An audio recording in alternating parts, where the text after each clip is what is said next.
Alright, who do we got here right off the bat? We could pay this person to tell us what's here. The attractively, scantily clad woman calls out to you. She makes her approach. Pardon me, good sir. Pardon. You seem a bit lost, if I may be so bold. Would you require the services of a tout, perchance? Sure. I thank ye. She pockets the copper coin. There's 2 gates leading from here. Both are on the westernmost side of the area, one in the north and one in the south. 2 places you may wish to visit are the Smoldering Corpse Bar and a tattoo parlor. Lastly, there's a set of buildings, oft-times called the Tenement of Thugs. A dangerous place, sir. Smoldering Corpse, very middle of the area. Square building with a domed roof. Walk along the southernmost east-west road. You'll see its entrance facing to the south. Tattoo parlor. Eastern end of this area. Northwest gate lead. Okay. Southwest gate. For the Office for the Vermin and Disease Control, as well as a decent-sized market. Hey, we can finally sell some stuff. Where's the Tenement of Thugs? Tis a cluster of buildings along the northern side of this area. You will want to avoid the place, unless, of course, you're spoiling for a fight. That's all I wish to know.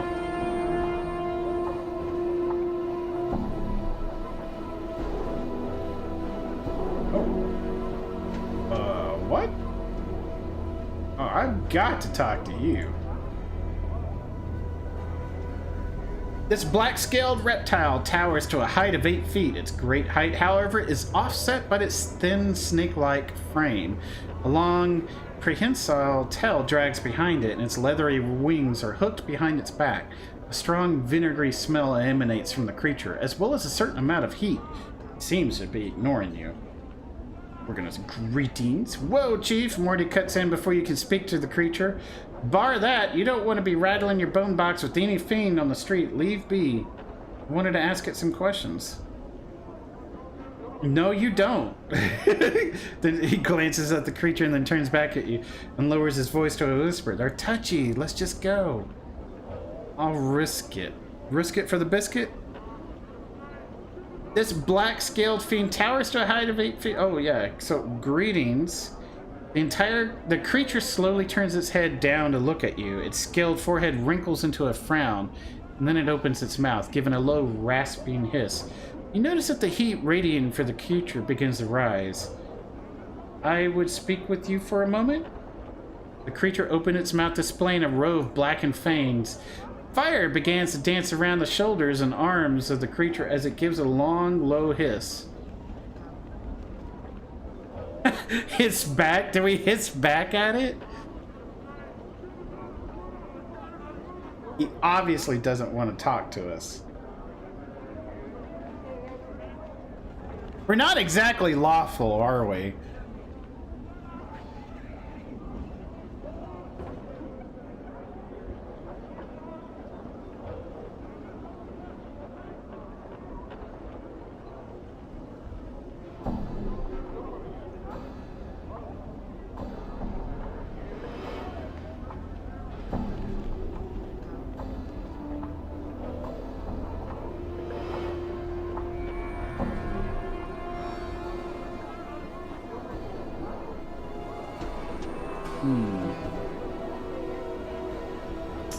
I just want to talk to you. Speaks in a rasping hiss. Its voice sounds like 2 rough stones being scraped together. It hisses for a few moments. Its gravely voice rising and falling. What? The creature snarls. Nothing to say to you, do I? The fiend's eyes narrow to slits. If stay your warm blood will cover the stones.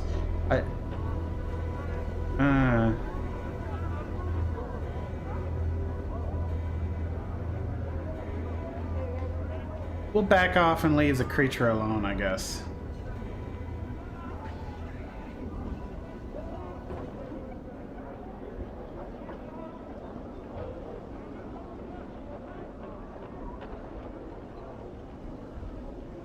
I wanted to attack it, but we can't.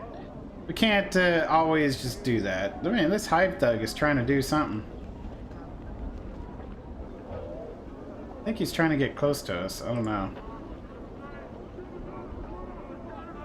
Have you run across any of the starved dog lately? I'd avoid those howling capering sods if I was you. Bloody barmy they are. I can't stand the thought of raising my child here. Maybe one day my family can leave this awful place. Ash-covered tree looks like it suffered greatly since being transplanted here. All right. No. Talk to the harlot.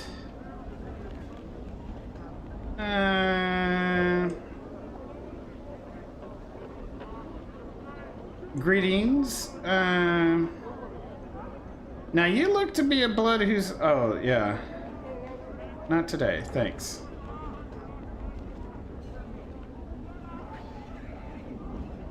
Hive dweller. You see a woman dressed in faded, patched-up clothes. She glances at you as you approach, but turns away quickly. She's given us an ice-cold look and turns away. Miss. I just wanted to ask you.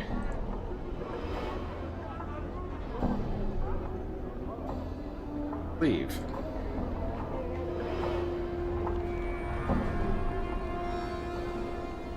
Okay, you're definitely following us, aren't you? As you approach, the man takes a step back. His eyes have a cowardly, predatory light like a scavenger. Just looking at him, you realize he's sizing you up to see if he can best you, but his voice quavers with uncertainty. Leave me be. I did nothing to you. I don't even think about attacking me or my blade will have a new home. He looks at you sullenly. You understand me. Keep your distance or I'll gut you. You and I shall not cross paths then. No offense was meant by sharing the street with you. Alright then, get out of my sight.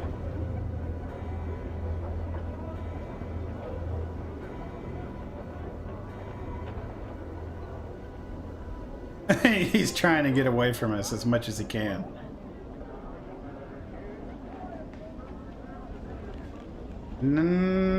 He's still... Yeah, good as done. Look, he's gonna keep approaching us. Oh, there's two now. Looks like we... oh, a collector. Looks like we're gonna have a fight on our hands soon. He's draped in filthy, tattered brown robes, a long hood concealing most of his face. Greetings. You see his eyes narrow beneath his hood, and he takes a step back. What do you want? What are you doing? I'm looking for some damn bodies is what I'm trying to do, but you'd think the dead powers had packed up their kip and left the plains, the way people are staying healthy and all. There's a sudden gleam in his eyes. We had a pox last month, and it was a glorious time. It was bodies stinking to the high heavens and plenty of jink to be had, too. What is... I had some questions. Tell me about collectors. Look around you, Cutter. I don't make enough jink to go lighten up the dark for nothing. I'll take a bit of coin if you will, if he wants the chant. Hit him a couple of coins. You need not to know much of anything. Throw him 5 coppers. He pockets them swiftly. Ask. Tell me about collectors. We make our living by dragging debtors off Sigil's fair streets and hauling off their lead bottom arses into the mortuary. Not the best way to earn a living, but it's a start. I'm looking for a man named Ferret. I'm looking for a journal I've lost.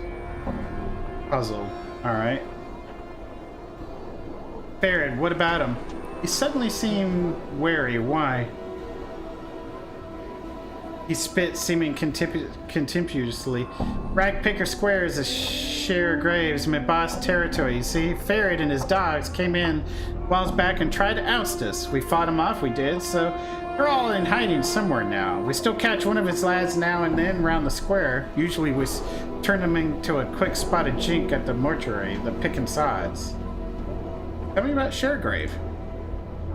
He's my boss. Casts his shadow over a whole mess of collectors, he does. I'd stay away from him unless he gets good cause to talk to the man. I've never spoken with him personally. Do you know where he is? He ain't where most of the collectors call Kip in Ragpicker Square. But he's close by there somewhere.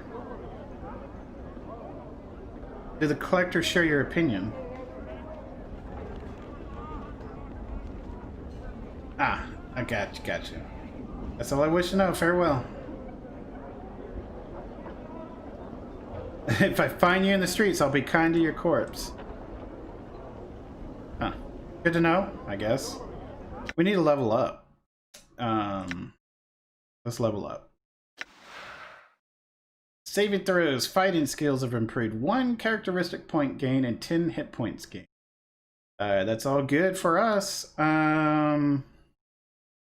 We are going to accept, and we got 1 character point. So I say let's put it into wisdom. That way we get this 14 in there. Done. Can we? Yeah, we can't. I was gonna say, can we become stupider? All right.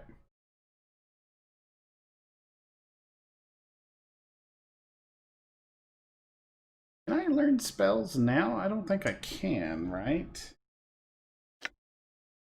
I'm just gonna put this back in my inventory. No, I can't. Yeah, because it's red. All right.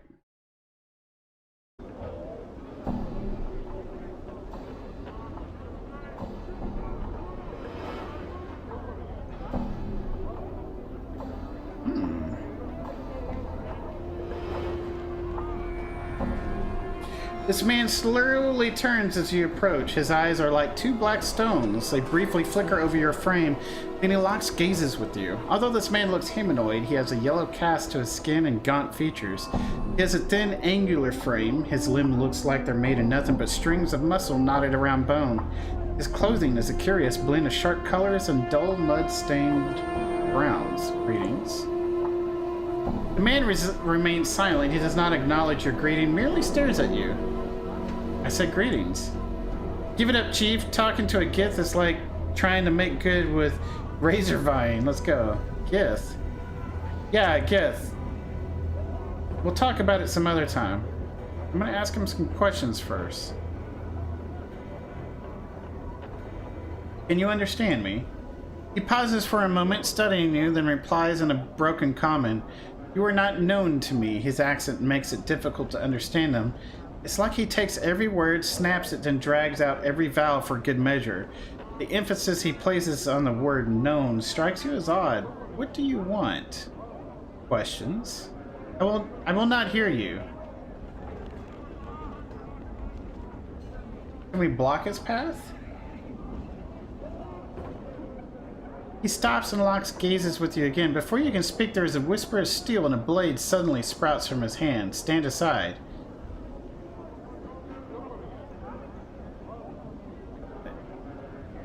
Could you answer some questions first? Stand aside.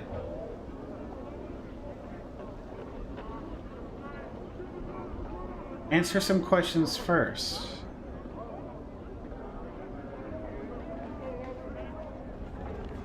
Okay, so he's attacking us. Prepare to die.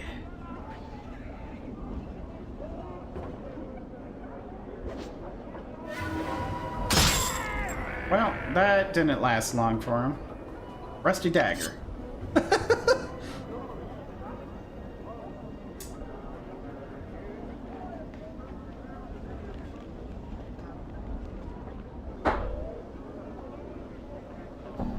I guess we should have let him be. I don't know. We're still true neutral.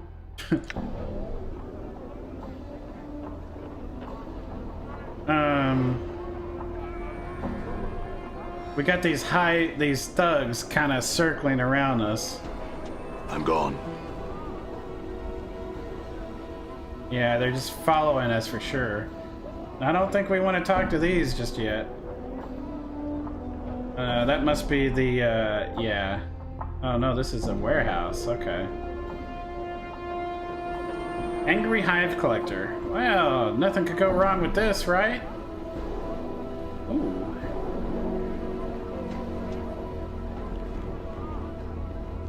This fellow ignores you. He is engaged in fierce negotiations with the harlot in front of him. I definitely want to talk to you. Much as this creature's body is a combination of man and ram, his head is a mix of sorts, with a broad flat nose, goat ears, and a pair of curling horns. Intricate designs are shaved into his dirty pelt, and a massive four-flanked polearm hangs from his belt harness. He doesn't seem to notice you. He turns to face you with startling speed, his eyes dark and suspicious of you. His voice is deep and rumbling, not quite human, and heavily accented. What do you want, Two Legs? His hand is close to his polearm. Only to speak with you, I had some questions. He seems to calm down, his hand drops away from his weapon. He still keeps a certain distance from you, however.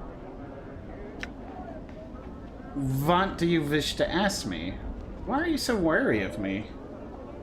He seems sad for a moment. This place, a wretched, unclean place, is full of unfriendly, sometimes desperate people. Not the best place for a visiting barrier Two Legs.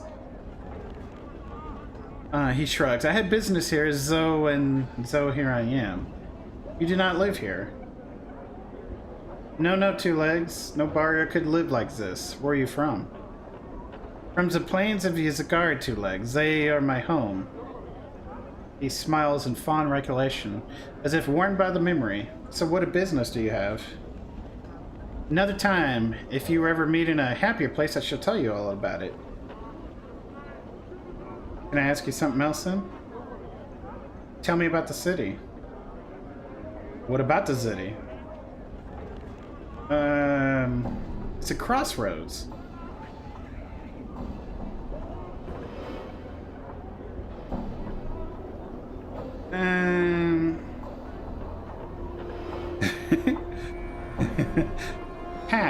Pass, not pass. I understand. Where is Sigils exactly? He starts tugging at his goat beard. It is in the outlands, the center of the plains, but since you can reach it from just about anywhere, Sigils in more places than just that, you see. I think so. What is this place?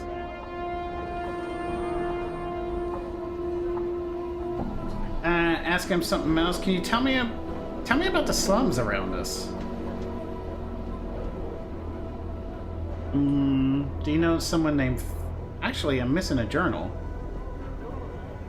Another question? Slums... Farid. Friend of yours? I don't know, really.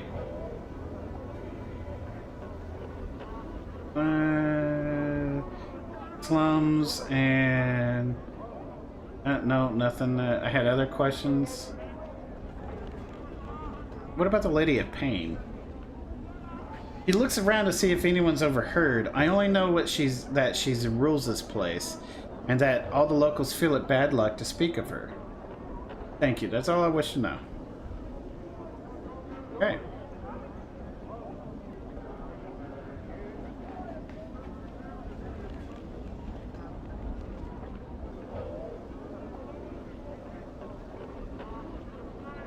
Hey, we're being watched, Chief. Just look natural. Casual. Roger that.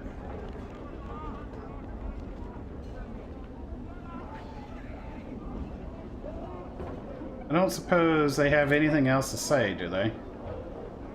Yeah, these guys are watching us, it looks like. Thanks.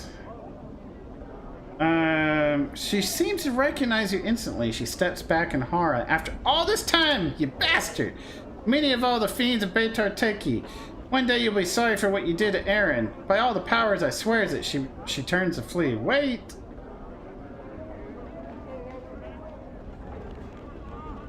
Well, she went in that way. Okay.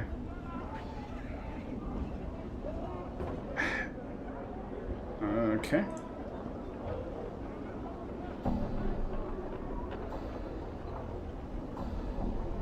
Ignore her. Yeah, that's the one that doesn't want us messing with her. Hey, a drunk harlot.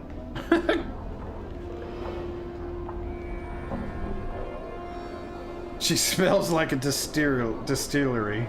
Greetings. Hello! She waves at you, then breaks into a stream of giggles. Hello, Big Cutter. Are you okay? She squints at you, puts her hands on her hips, and bends over enough to give you a bird's eye view of her bosom. Don't I look okay to you? Well, she shakes herself, causing numerous jiggles, then starts laughing again. You're the one who looks to be needing some love and care. She pokes you in the chest with her finger for emphasis.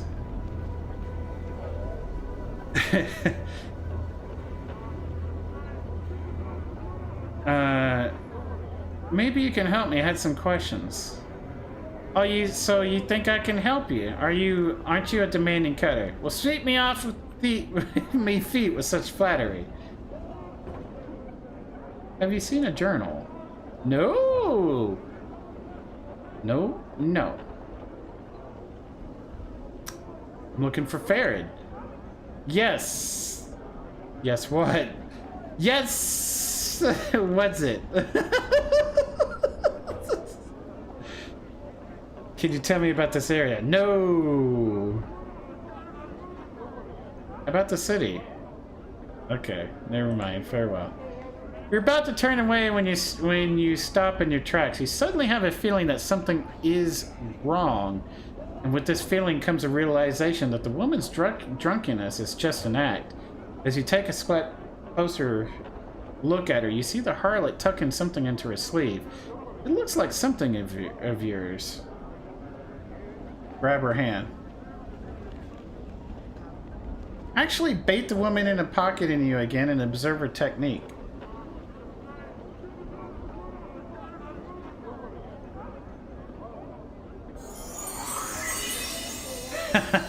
You lean in close, laughing along with her, and you watch as her hand darts to your purse again.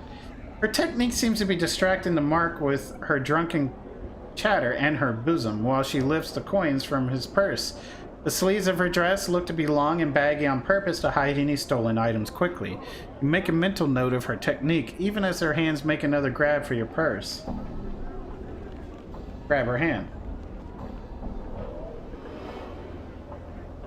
She pulls her hand back before you can grab it. Her drunk expression vanishes and she starts screaming at the top of her... Alright then.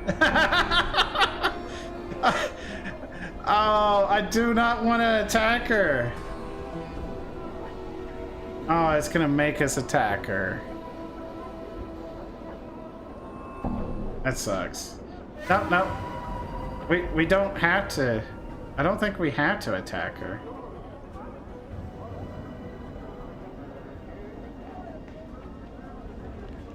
Well, I guess if we want our coins back.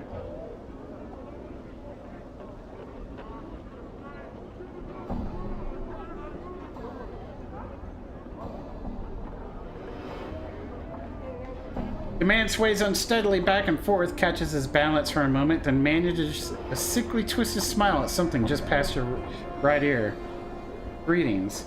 He nods slowly, then manages a film-filled gurgle, and a small green-colored trail of drool begins to drip from the side of his mouth, running down into a scruffy, dirt-caked beard. He looks like he's barely able to stand up, much less carry on a conversation. Never mind.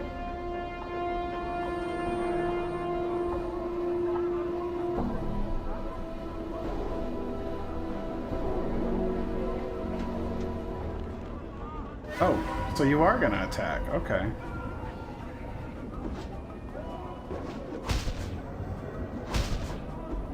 Oh, we're getting hit right off the bat. That ain't good.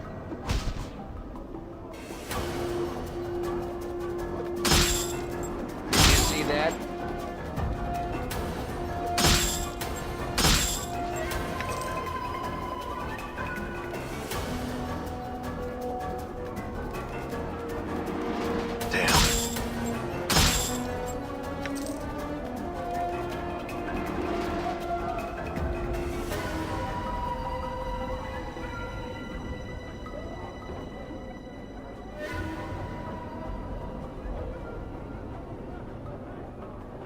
We took a... Yeah, I think we're gonna have to finish her off.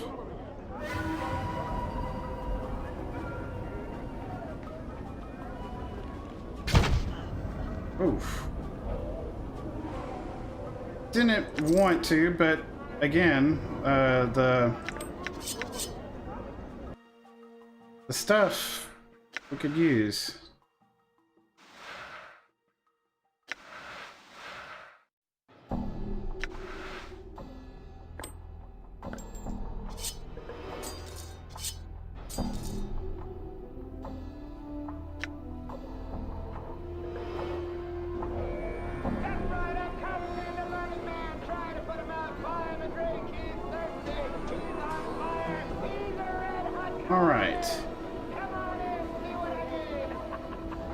The vines in this building have withered from the heat emanating from the walls.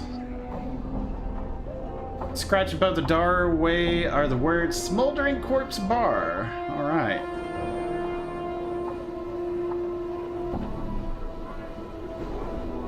You see a young woman dressed in a tight leather... Oh, this is a harlot, but not really. She smells faintly of cheap perfume, though pretty is painted with... And her face, though pretty, is painted with garish makeup. She smiles coyly. Oh, but I had some questions. Sorry, love, I don't stand here to answer the questions of passerby. Sure you wouldn't like a little company? Oh, so you're gonna attack me, huh?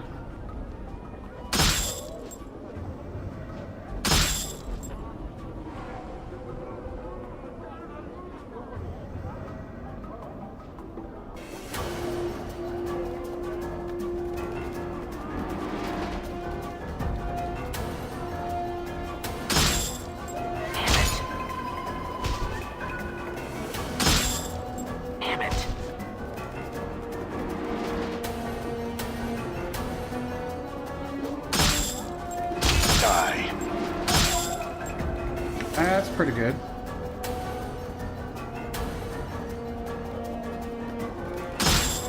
That's good.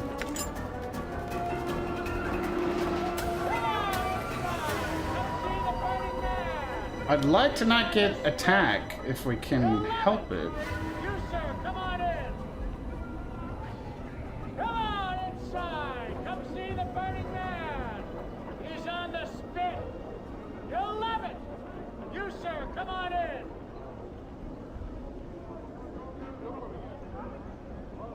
Come on inside. Come see the burning man. He's on the spit. You'll love it. You, sir, come on in. Come on in, Cutter. Come on in, Cutter. You're gonna love this. We're gonna finish exploring this area out here.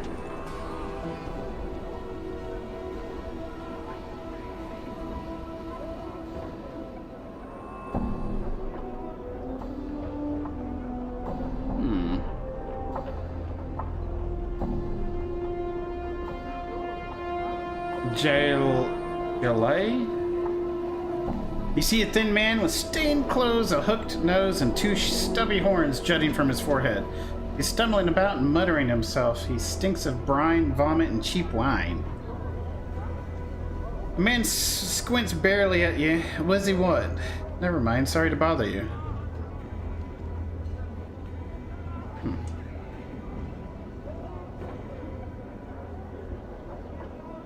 Huh?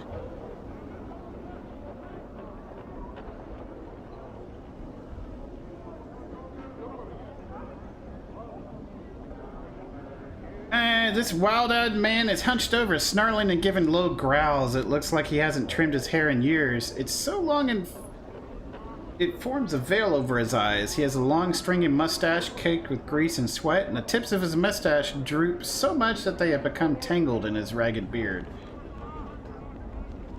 Greetings. The man stops in mid-snarl, and he reaches up to part the curtain of hair that covers his eyes. As his weathered hand pulls away his dirty locks, several strange, puce-colored bugs fall from his hair and scatter across the cobbles.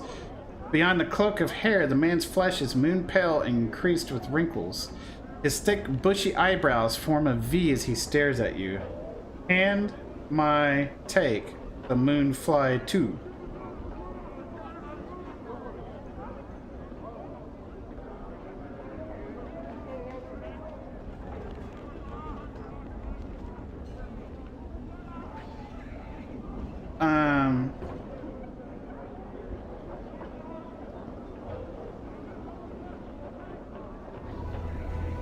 I'm going to study him. The man frowns, but his eyebrows tilt upwards in a reverse V, creating a bizarre expression. You have no idea how he accomplished a facial expression, but it makes you uncomfortable watching the muscles beneath his face shift into the new pattern. You can't tell whether he's angry, curious, both, or neither. Singed kiss speak to a man answers prefer a wood woman heart. Single kiss speaks a woman's heart, but a man's answer is what you would prefer. Very well then, but know this, my answer is a question, and an answer from you is what I would prefer. The man seems mesmerized by your voice. With every word you speak, a light flickers in his eyes. Barking wilder am I am, a wanting asking, a may you may. You may and I will, who and what are you? Chaos, he stutters out the word as if having difficulty getting his tongue around it. Some say Zeus Tex, I say Zeteka Soaks. Chaos men no. Nim no, men yes. The three no's make a yes. He hunches down on his knees and begins to rock back and forth, singing in a childlike soprano. Chaos man, hop along home. A faction it is, yet we are alone. So you are one of the Chaos men. Very well. I had some other questions. Question.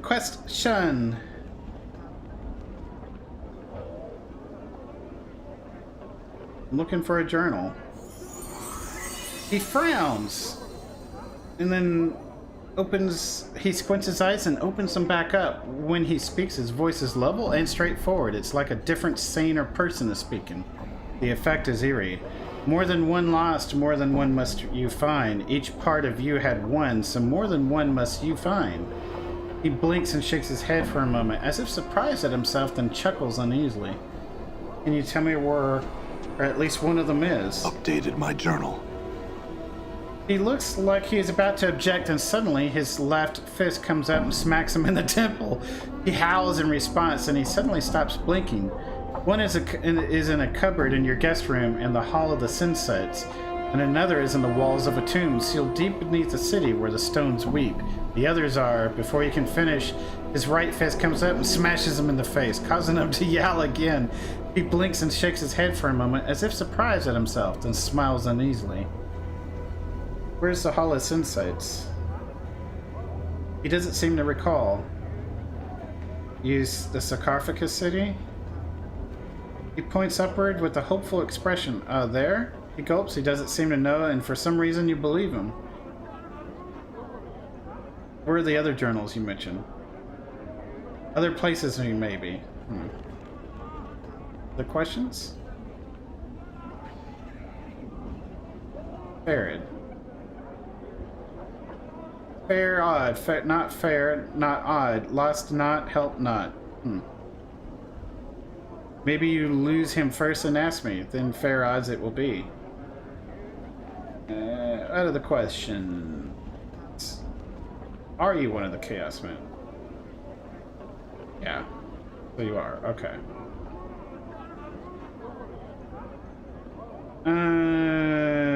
5. Well, that's a tree with one snap branch too many. One snap branch too many. No sense in chatting with Chaos Tex. Yeah, Chaos Tex, Chief. They're a barmy bunch. Who are they again? They're a faction who don't have any rules, except don't keep one thought in their head for too long. They're called Chaos Men. How do they get members? They just seem to attract members like flies. Well, members that are crazy or chaotic enough, I suppose. Let's see. Alright. Glad to be here, brother. Thanks for the info. Fun with the bizarre pronunciations. I always thought it was balmy, not barmy. Shows what I know. It could be balmy.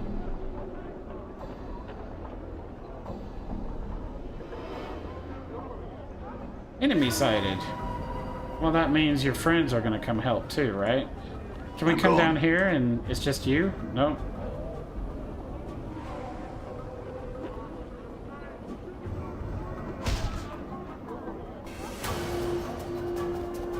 Damn it. watch our health.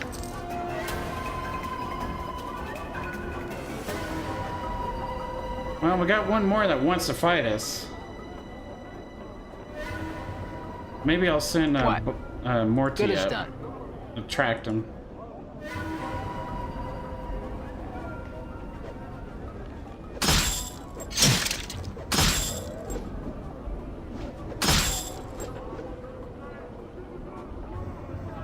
We've got another coming. I'm hurt. Yeah, we're gonna have to heal, I think. We can use one of these.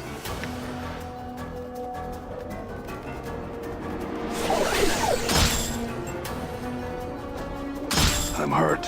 Yeah, we're getting hurt pretty bad. What's up, Chief? Done. There we go.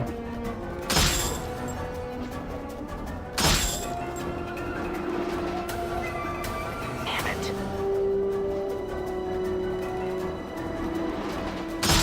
There we go. That helps. Done. Now we need to find the others. Gotcha. Take your rusty dagger.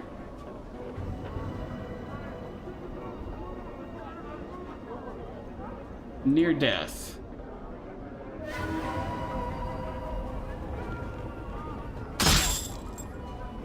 Oh, look at you. Start dog barking thug. Here we go.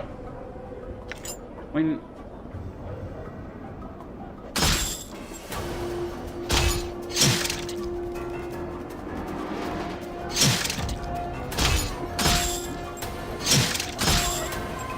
nice. All right. Crikey, my rig is running at like 90C on CPU and 87. I'm downloading a 30 gig update playing Tekken at 60 FPS and streaming you. If my laptop melts, I'd still be a happy dude. Oddly enough, this grill work appears to have been grown, not forged.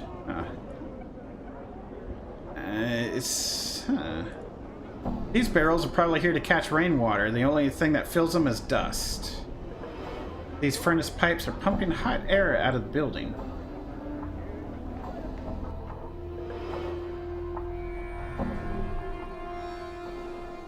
Well, I guess we're gonna go to the tattoo parlor.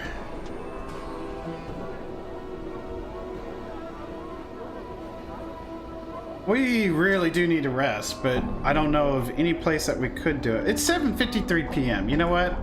We're not gonna stay out on the streets. We were told not to do that. Let's send Morty Well, up. sure, why not? The scout up ahead here. On the street. Done. I forgot that I can run. Done. Here's another starving dog. He's gonna attack. He will. I'm gone. I want Morty to be the one to intercept him. What's up? Good as done. Don't we need to kill...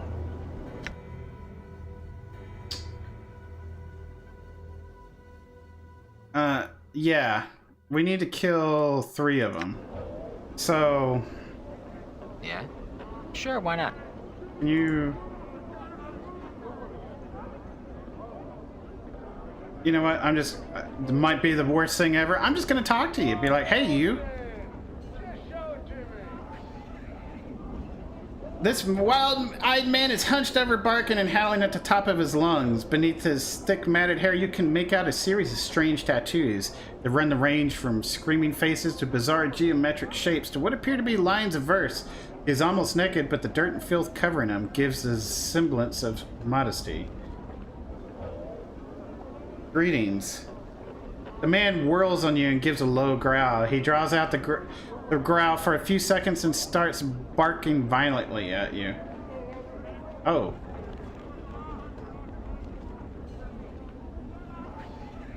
In the distance, I can hear answering barks. We're gonna snarl. If this is how you want to die, Wolfman. We need to back off. I'm gone. Huh? I'm gone. I'm hurt. Ooh, that's a big hurt. That's a big hurt.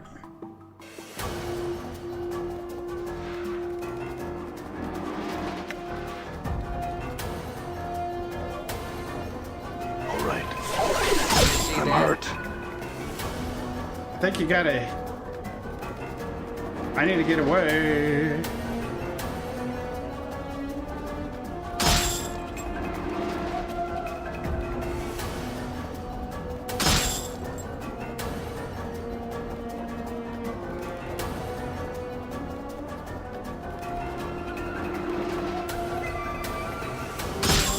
There we go. All right, we need to go rest up like mad. I'm gone. Can we not be split up? There we go. Mourns for trees. Damsel in distress? What? We can't leave right now. Let's go talk to her. You see a pretty young woman. Her hair is in disarray and the bodice of her dress is torn. She looks about in desperation, then notices you. Greetings. She runs up to you and grabs your arm. You notice the front of her dress is stained with blood. Help me cut her, please. They're killing my sister. I'll help you. Take me to her. This way. We follow her. Morty, can you come along?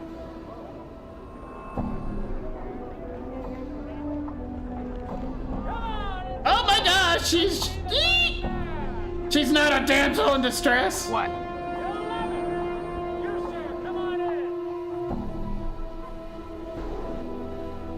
Can I give that to him? Not too far away. All right, Morty. What's up, Chief? Okay. Done. No, can't get past him. Oh yeah, we did. You know we did. We're not gonna hurt her. What's the word, Chief?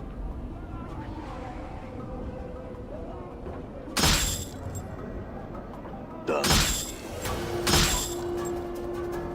What's up? Done. We're gonna do a little kiting.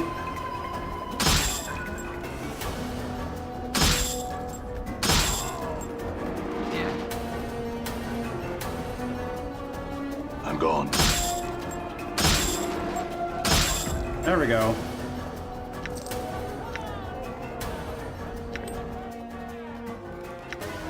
Yeah, Morty's is getting pretty full too. I don't think this is going to be worth much.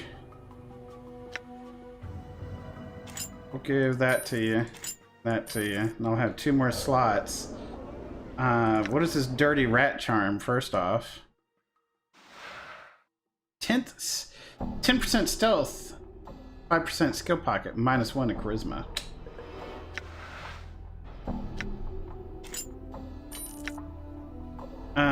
We will give you this so you can put it. No, can you? No. Okay. All right.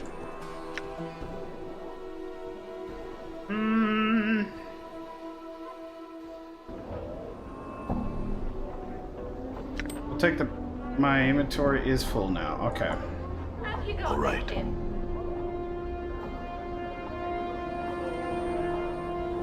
Let's talk to you before I leave. Been looking at reviews on this game, spiritual successor Torment, Tides of Numenera. People do not speak of it well, generally. Get to an end, stranger danger! I know, right? You see a tired-looking, sorrowful old man who is gazing at the ash dead tree in front of him. He is mumbling to himself and tapping his chin as if trying to figure something out. Occasionally, he shakes his head sadly. He seems momentarily startled as you interrupt his train of thought. He speaks in a calm, unhurried tone, but full of sadness. Oh, greetings to you, friend. How's this day find you? It finds me well? That's good, friend. Hope your good fortune continues. And how's this day find you? He shrugs slightly and proffers a bit of a smile. Fortune finds me well, though I am saddened just the same. And why's that? He pats the tree beside him. It's the trees here in the hive. They're dying, friend, and no one cares. Seeing the look on your face, he holds his hands up as if to silence you for a moment. It may not matter to some, but it's important to me. I feel it's a shame to see the last tatters of life and beauty in this ward left uncared for to die. Can you understand that? Yes, you're right, it is a sad thing. He seems surprised and blurts out, "Really? Oh, I mean, wonderful. Perhaps you would..." He pauses and seems suddenly suspicious. He recomposes himself, speaking in his usual slow manner. "In any case, that's good. I suppose you have some questions for me now." Yeah. Actually, no, not just yet. What is it you were gonna ask? For the first time, the man seems genuinely happy. Beaming, he explains, "It's difficult for anything to survive here. Just look around and you'll see what I mean, friend. I'm not sure if it's possible for the trees to thrive here, even if they somehow were to get enough light and clean water." Go on. He nods enthusiastically. "But if people care, really want them to live, I know they'll survive. They'll turn green again and flourish." You could be right. I am right. I am certain of it. A sense of conviction surrounds him like an aura. He seems so unlike the man you first spoke to. That's all I ask of you, friend. Just care for them. Hope for their recovery. In time, should enough people want it, it will come to pass. Can you do that for me? Yes, I'll help. Excellent, my friend, excellent. I thank you. You've given me back my confidence, my purpose. Perhaps I can find others like you who will listen. Perhaps you will make a difference. What about your companions? Would you speak to them on my behalf? Morty, what do you think? Oh yeah, Chief, sure. Whatever you say. Can you make the effort? Yeah, I can. If that's what's important to you, I'll do it. He nods, avoiding questions. Any change in the trees yet? I spoke to people every day. Okay. Who are you? I am called Mourns for Trees by the people here. Alright. Why are they dying? Can you imagine anything having an easy life here? And besides the wretched conditions, the bus rarely come to this part of the sigil. Why is that, actually? The Hive's a dangerous place, but that's not it. The bus have the lady watching over them, and no one's foolish enough to tangle with her, friend. I suppose it's really all on account of Fel. Who is Fel? Well, he's well, friend, I'll just say he's the only bus that doesn't serve the lady. I don't know the whole dark of it, as they say, but he's shunned by his fellows and lives here, alone in the Hive. He runs a tattoo parlor, by most of Sigil is wary of the place. Tell me about the parlor. Bell's parlor is only a few buildings east of here. It is marked with his personal symbol, a white oval pierced by a lightning bolt. I've never been there myself, friend, but as I understand it, he's able to turn images from his speech. You know about the best speaking images, yes? Rebuses? Yes, go on. So he's somehow able to turn images from his speech into tattoos, and not just ordinary inkings either. I'm told there's magic about them, and more than just that in the making. I don't know much else about it though. So what is this place there to be aware of? Well, friend, since he's turned from the lady, many people think it's just a matter of time before her shadow falls on him. No one wants to be about one, and if that happens, I'm sure. Dirty rat charm. Sounds lovely. You don't have any idea how he came to be shunned, do you? Like I said, friend, I'm not too sure. I've only heard vague rumors about him being on the wrong side of the issue when some power decided to butt heads with the lady. You could always try and ask him, friend. I'm told he's friendly enough, if not a little odd. So we know about the lady. Some power. Tell me, some power? A deity, friend, a god. Normally the lady has no problems with the likes of them, as she keeps her lot as sigil entirely. His name was Eskar, but I don't know much about the affair. His name was? The man nods gravely. As I understand it, the lady destroyed him. I wouldn't forget that, if you were to ever consider messing about with her or her servants. Okay.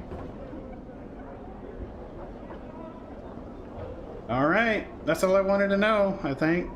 Or wait, what other questions can we ask him? How about Farid and the journal? Start with the journal. I'm not sure. Okay, how about Farid now? But I don't remember the name. Alright, 2. Farewell then. Alright, we gotta get to an inn! Done. I mean, refuge. We gotta get to refuge. Especially before these thugs engage in combat here. I'm gone. Maybe I could gut a Dusty. We need to go down this way. Slow signal data. Yeah, the streets are really full of thugs at night. Got to take that into account. Can we rest here? Thanks.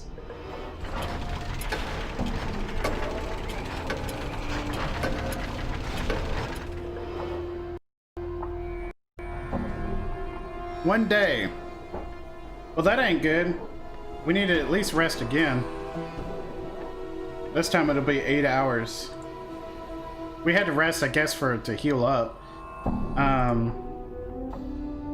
Thanks. But yeah, we gotta get some of the night taken away.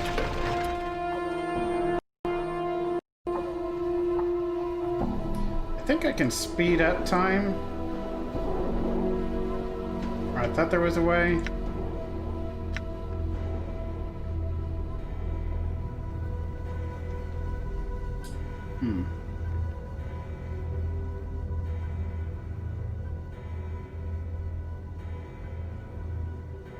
Yeah, we don't want to go out while it's still night. I wish we can say just rest like an hour or so, but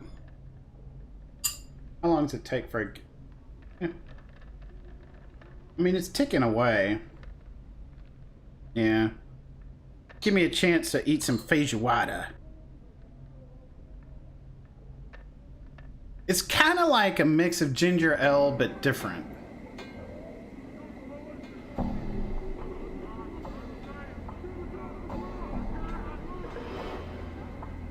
It looks like ginger ale, but it's not, yeah. All right. Alright, so yeah, 6 a.m. seems to be the best time to get back out and get back into the town.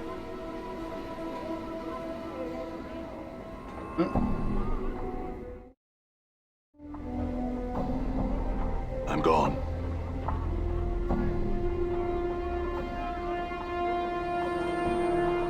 Why not then? Just show it to me.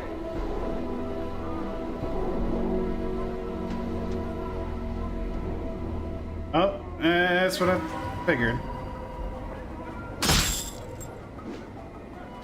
Swing I'm you gone. around here. Huh? Did you see that? Oh, that guy's running. Did you see that? Boom! Hey, they wanted to fight. They were gonna give him a fight. Get back here. I hate the running. Damn it. We rolled a 1. Oh, give me that. No, our inventory is not full. No, no, no. No, it's not. Give me that. That's a nice little heal there. I'm gone. Let's go find the other thug. We're gonna have to sell some stuff whenever we can. In a corner. It's a component in many energy drinks. Yes, it is. Yes.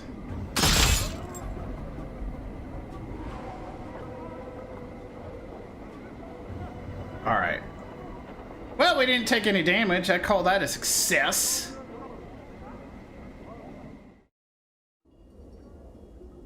Oh my gosh, you look strange. Then again, look at myself. Alright, never mind. This looks like a clock, but there are no numbers on it. Or hands, okay. An unusual work of art. A pattern of barbed black branches have been inscribed on this wall. A burning skull has been inscribed on this wall. 2 symbols of duality flank it. This design seems to be a shadow of a casting a shadow. The silhouette of the shadow makes it unclear whether it is a man or woman.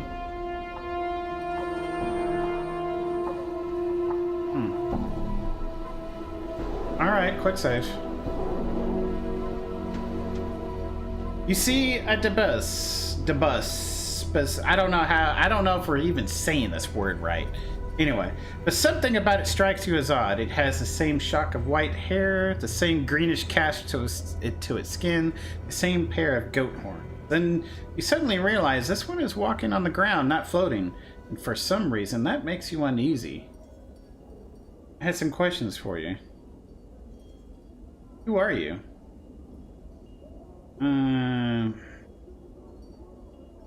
Its name is Fel. Okay, I feel like I know you.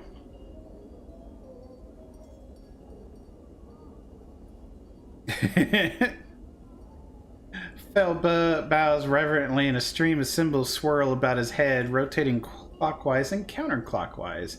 You have to guess at some of the symbols, but you think he says something about this not being the first time you have come to this place. Do you know who I am?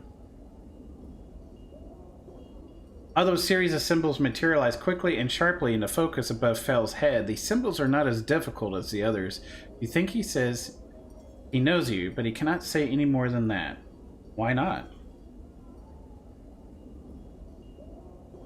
You think he's saying he's sorry, but you can't translate the rest. Okay. What lies beyond that curtain, Fel? Actually, what is this place?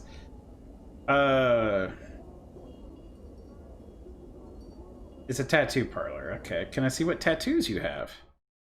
Ooh. Can I sell stuff to you? No. You're not. Oh, man. You're not going to buy stuff from me?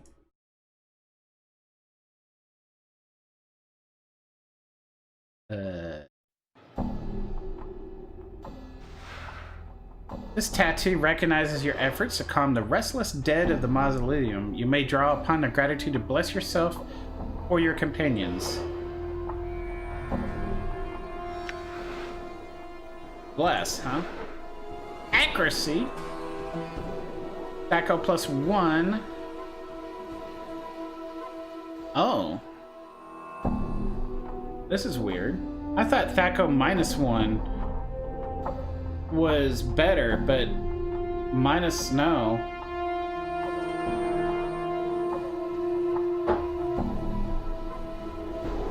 Yeah, I thought you wanted your Dak'kon down, but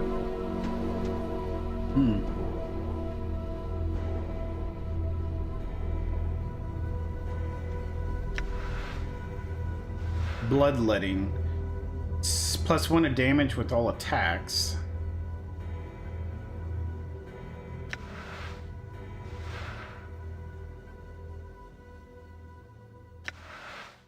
What else you got? Insight? Spirit? Action. Pulse.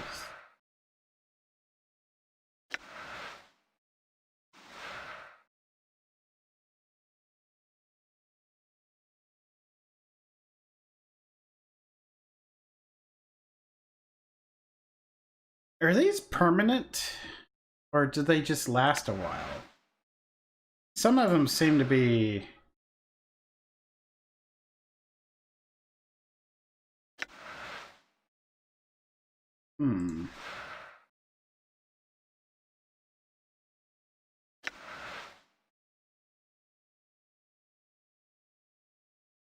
Totally off topic, as I typically am. There's a stunning documentary of prison tattoos in Russia on YouTube that I highly recommend. Truly intriguing. Okay.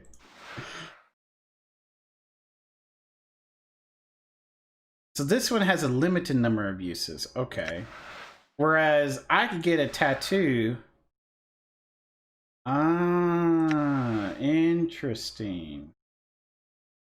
Okay.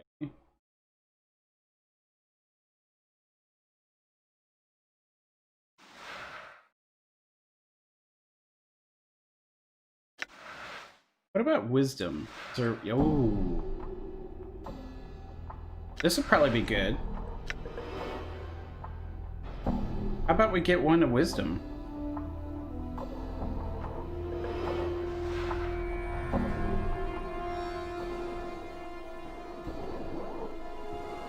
We get more experience and a greater chance of gaining memories. I think that's going to be very good. How about we do that? Bye.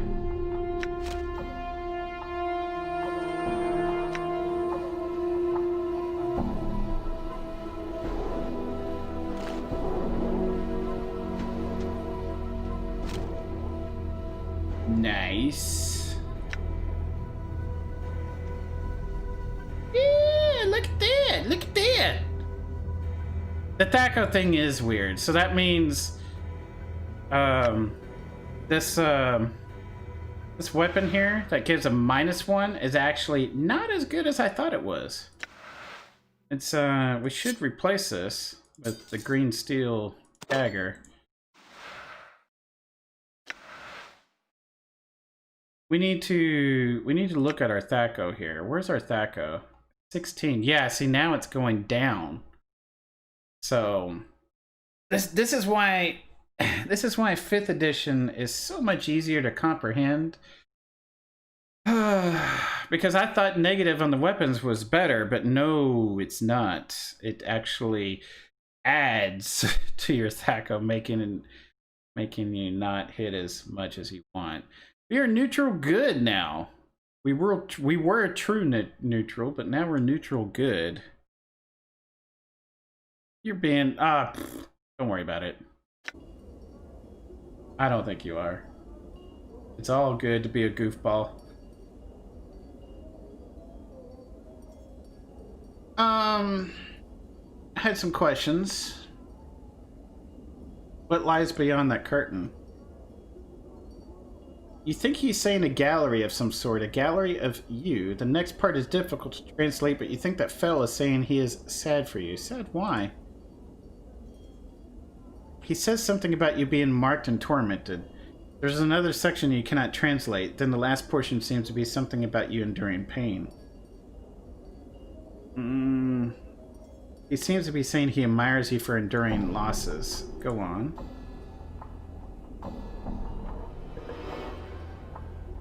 He seems to be saying these losses cover your life and your other lives. You're not certain what the other symbols surrounding this message mean, however.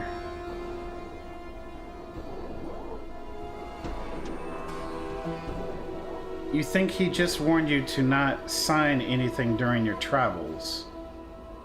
Oh, very well.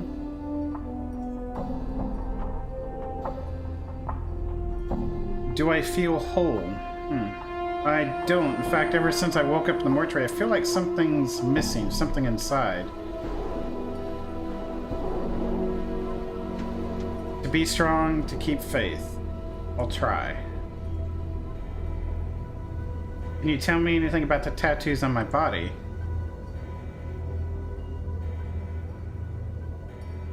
The tattoos are not his.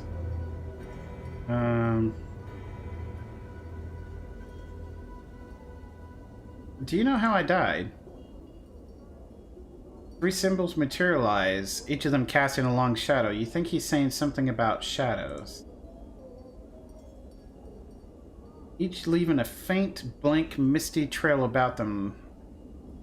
They take on a ragged edge like teeth and talons and multiply. 3 split into 3, then into 3 again until the entire room seems covered by a swarm of shadows. He seems to be saying that you were killed by many shadows. Why? He doesn't seem to know why. Alright, I think we're done asking him questions. Never mind. We're gonna go check the room out here.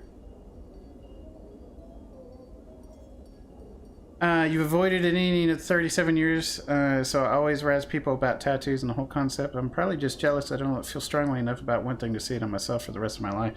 I would get a tattoo, but I don't know what to get, to be honest. I mean, that's my problem, is I haven't fell in love with anything. So... Done. My wife has a tattoo, and I like what she got, you know, but, yeah, this tattoo is a night black steed with dead white eyes and spines bristling from its shoulder blades.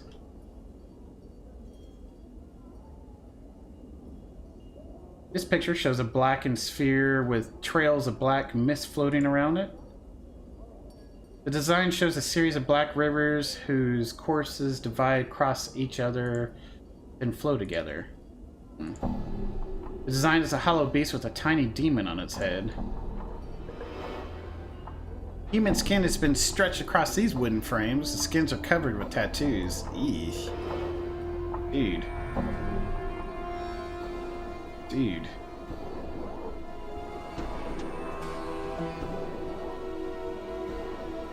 You do not have any? My wife will get one more next week. There you go. Yeah, I just don't know what to get if I was going to get one, you know. I also don't like needles, to be honest. You know. Oh man, we're going to have to fight more thugs. Okay, we went here. We got to go here next. We got to go to all of this. What did we need to do up here? Where's my journal?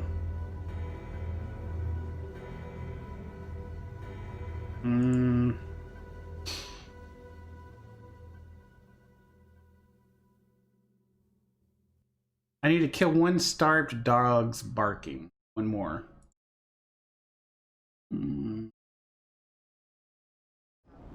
We need to sell, like, something fierce.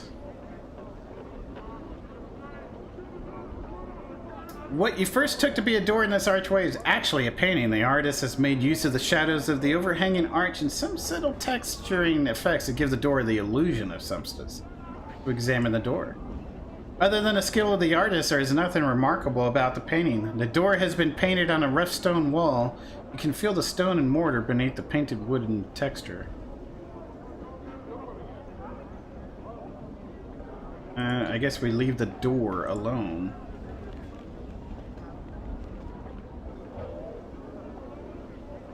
What was up here? Oh, the sword. Okay. Well, I guess we're not going to get into that. Wow, it's such a mystery to me. I've been gaming for 35 years and played nearly every major game release, but WoW I've never messed with. And Tratus, I do not know if I have illusions or not, but it seems the images of the stream are better. Good! Good. That's very good for me. Oh, enemy sighted, huh? So we're already going to start with that.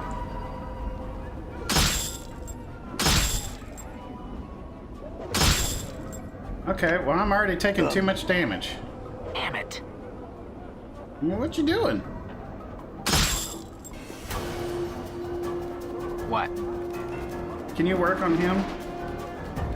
Can I come over here? Hey, Morty. What's up, Chief?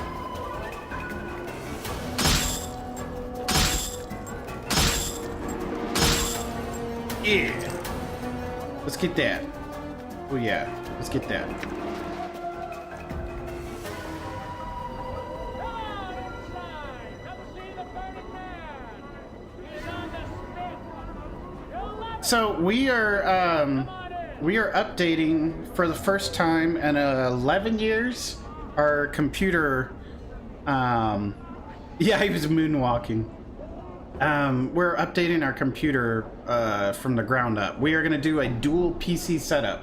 So the computer that we have now is going to be moved as our second computer. It will handle OBS and strictly OBS and the game feed. And then we will have a gaming PC set up, which will be streaming to the second PC. So.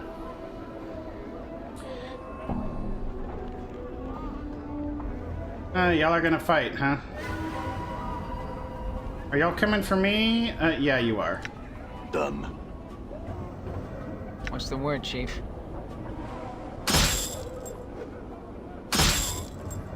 Oh, so you're gonna run, huh? What's up? No. Yeah. I'm gone.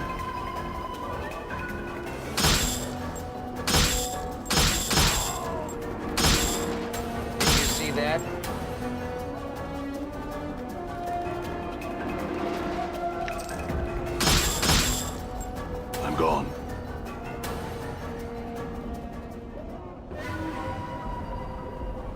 Get back here.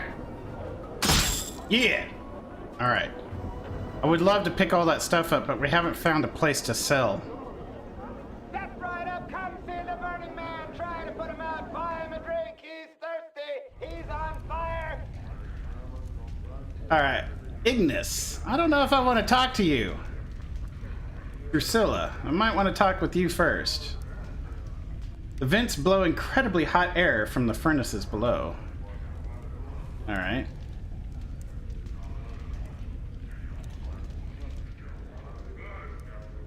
This is a woman with fading bruises on her face and arms and a look of despairing longing in her sunken eyes. She might have been pretty once, but those days were long ago. She turns slowly to face you. Life pours into her features, and then the spark of sardonic light that dances on her eyes now makes you wonder if your eyes were deceiving you. Welcome to the smoldering corpse, scarred man. I'm looking for a journal. Would you have happened to seen it? Oh, sure. I kept an eye out for all stray journals, just in case some scarred man walks into my favorite bar and starts asking about it. Do you ask that of everyone you meet? What a fascinating life.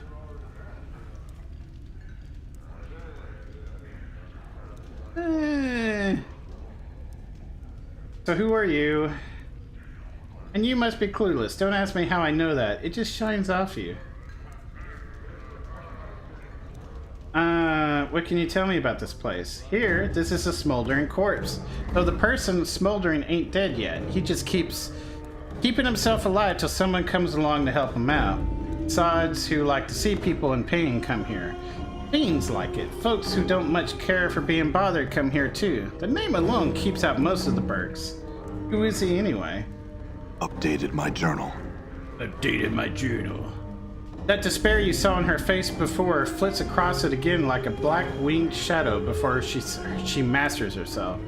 That's Ignis, one of the greatest wizards ever to come out of the slummy excuse for a cesspool.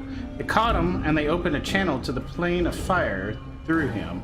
And now he's just a doorway for it, keeping himself alive by force of will alone. If someone could douse him for a few moments, it'd give him his life back again. They don't make enough water to do that. What's your connection to him?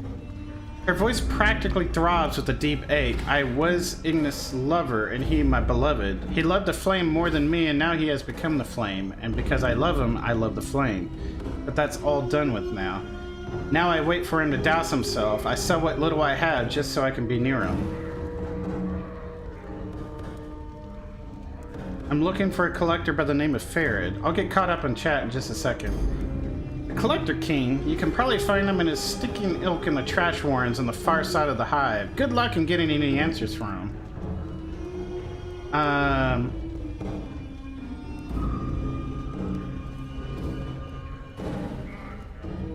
We're gonna say good day to her. She kept an eye out for journals. Updated my journal. Crickneys. Dak'kon. Mercy Killer Patron. Okay. Smoldering Corpse Patron.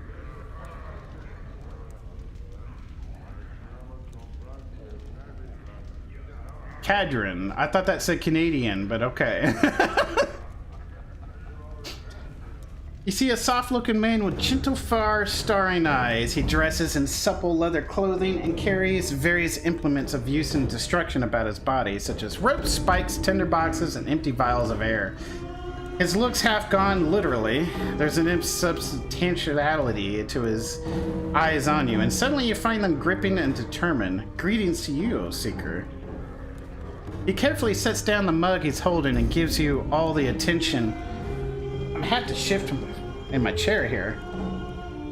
My legs are itching. Probably because I haven't moved in a while.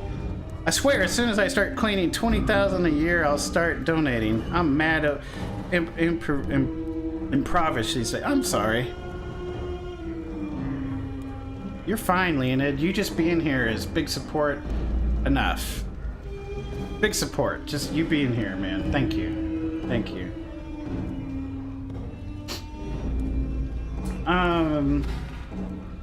Carefully sets down the mug he's holding and gives you all of his attention. I have seen the far reaches of the multiverse and returned to tell the tale. I have walked upon the bodies of dead gods and spun moonbeams in the astral ahead of thousands shrieking Yankee nights. I have passed the edges of existence and watched my essence shiver away before me. What is it I can do for you? I had some questions. I met a woman named Ingress with very bad teeth. She said she had come through a portal for some world that was opened by a tune hummed near to two crossed trees. Can you get her home? Yeah. I know the portal of which you speak, though I have not traveled it in these 30 years gone. I will take her home, Seeker. Go to her and tell to await my arrival, then meet me back here. I will tell you if I was successful or not.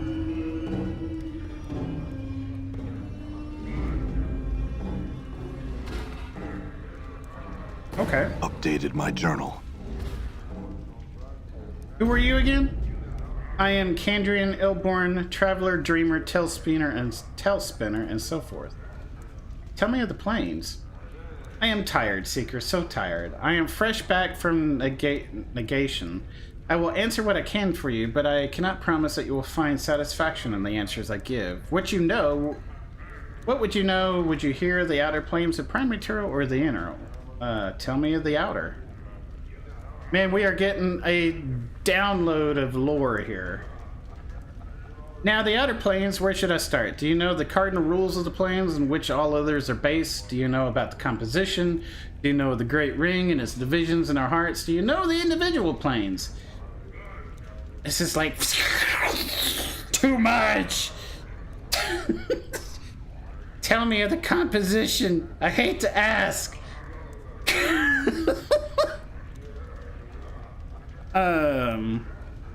The outer planes are created of and by belief and thought and faith. They take their imagined form from the prime material plane, shaped into the forms that stagger the imagination. Built by the accumulation of belief. Belief create the planes. Belief is power here. Change belief and you change the nature of reality. The creatures that are born here, the plane-born, like the fiends and celestials, are truly born of the thoughts and concepts of mortals.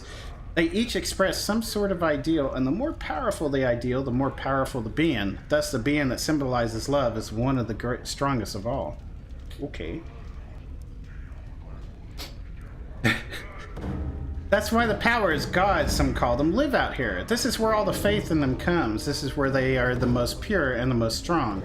The realms are extensions of their very beings, manifestations of their godly presence, all of it informed by belief.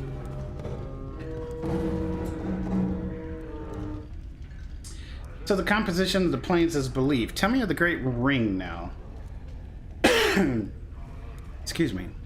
We're gonna need to keep our whistle wet. Especially with all this reading here.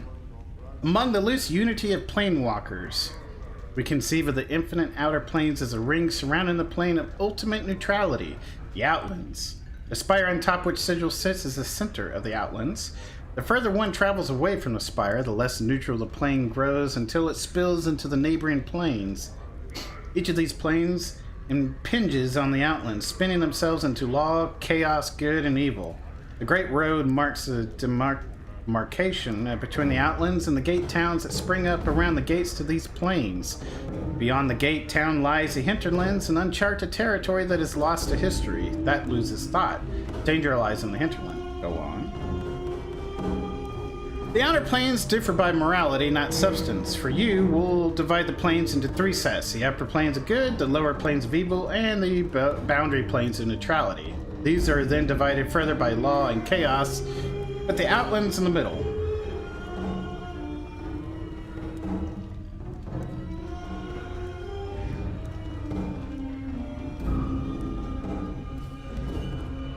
Okay, one. Do I really want to know this? I'm sitting here thinking, okay, we'll go over it. Of the upper planes, there are neutral planes, the lawful planes, and the chaotic. What would you know? Neutral?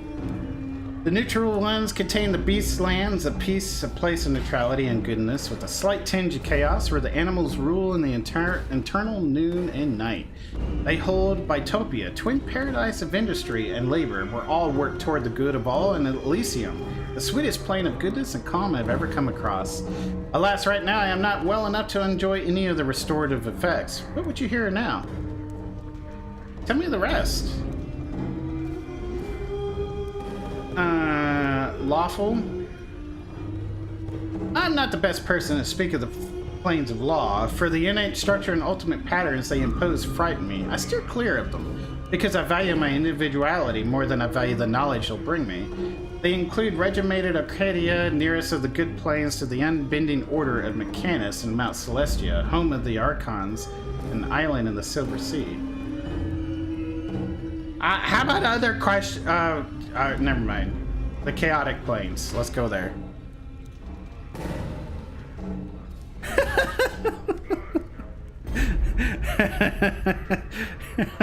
Thank you. These are where I feel at home, the chaotic. Though I steer clear of Yesgard for the most part. The endless battles and tests of metal among the floating earth birds of the plain don't do much for my disposition. Emboria, though, he sighs. The mountains are taller, the air clearer, the rivers purer, and the game larger than anywhere else. It is a true paradise, a place where passions run high and the wine never ceases to flow. When I have recovered enough of my wits and myself, when we have done with the outer planes, you should ask me of the inner, and I will describe my journey to you. I will return to Obor's bowers and glades and lose myself for a time. Let's go back a few steps. The inner planes. Think of the inner planes as a globe. On the top, you have the positive. On the bottom, you have the negative. Remind me to tell you that. Oh, okay.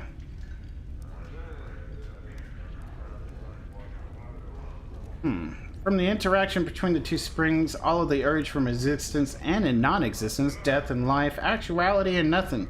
From them spring the basic elemental planes like fire, water, air, earth. Para-elemental planes that lie between the four basic elements, and the quasi-elemental planes that come from the interaction of the four elements with the positive and negative. Tell me about the negative. His eyes cloud over. I went to the inner planes to discover my true essence. I made the mistake of visiting negative material plane in order to understand my body's urge to decay and the cycle of death and life. I thought myself protected against the ill effects of the plane with my magic, but I was wrong. The blackness of the infinite nothing pressed on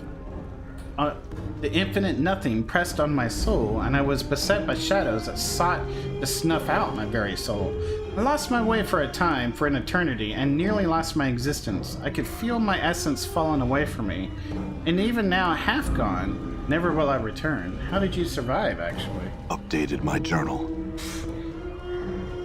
With the piece of nothing that held back the nothing. Nothing can stop nothing, you know, and so I carried nothing in my hand to protect me. Do you plan a journey to the ultimate negation yourself? You have the smell of desperation about you, and so I make you this gift. Hold in your hand when the shadows press in, and it should protect you, and your friends somewhat, should they remain close to you. A black token that looks as if it has no dimensionality to it at all. Wow, okay. I guess it was good that we talked to him. Tell me more. How about the prime material? You must want to know of the prime visit. The boundless worlds of that the plane have an infinite variety, as do the planes, but I cannot encapsulate them as I have here. Suffice it to say, they are birth of the outer planes, the children of the inner, and they hold limitless potential within their boundaries. Okay. What did you mean about negation before? Yeah. I went to the inner planes to discover my true essence. Oh yeah, that's right.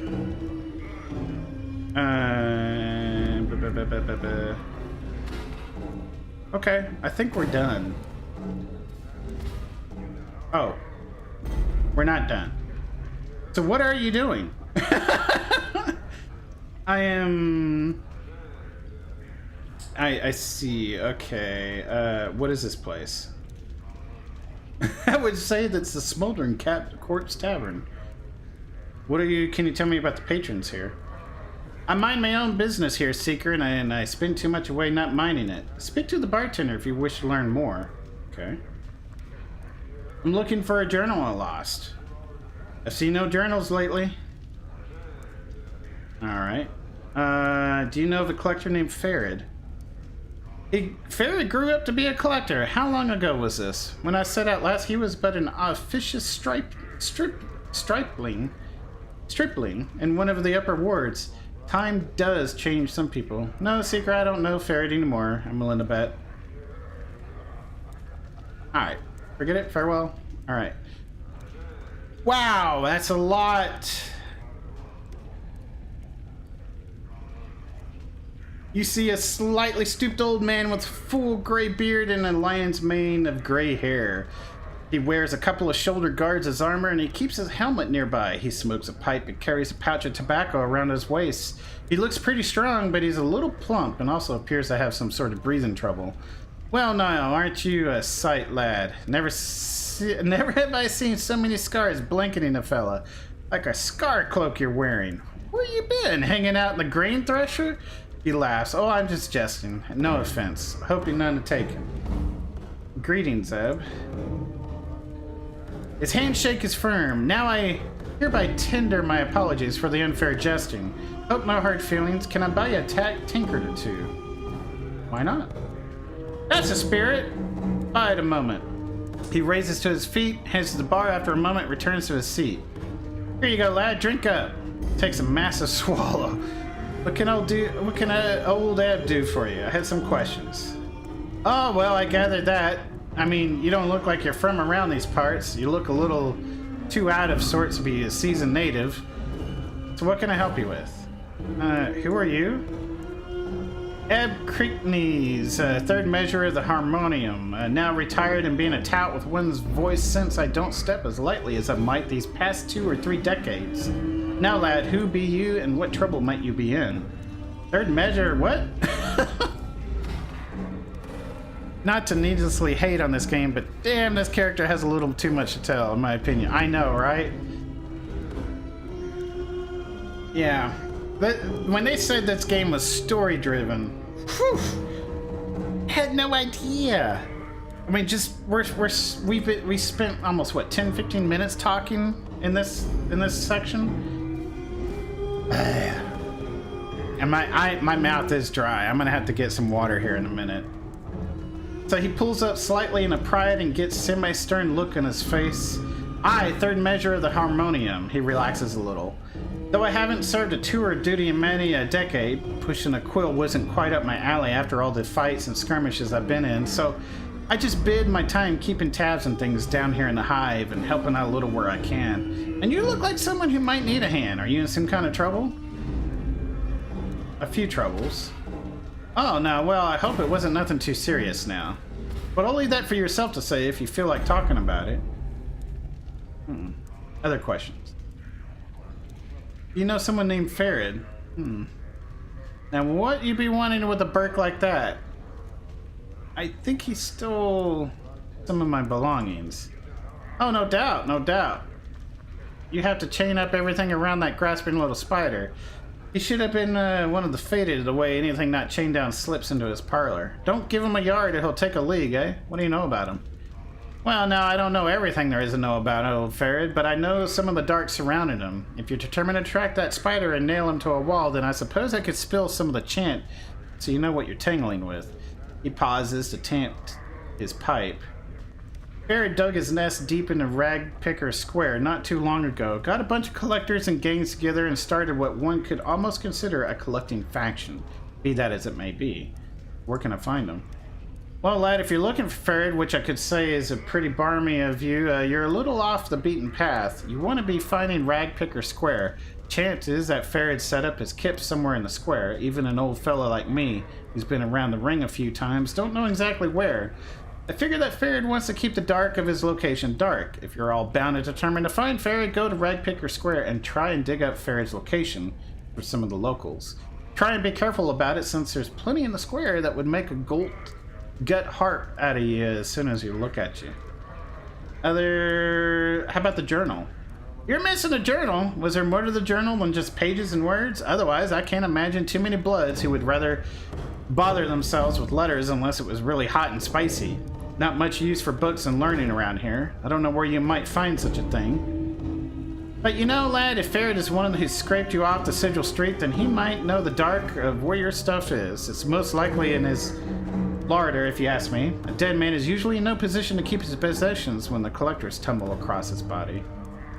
Other questions?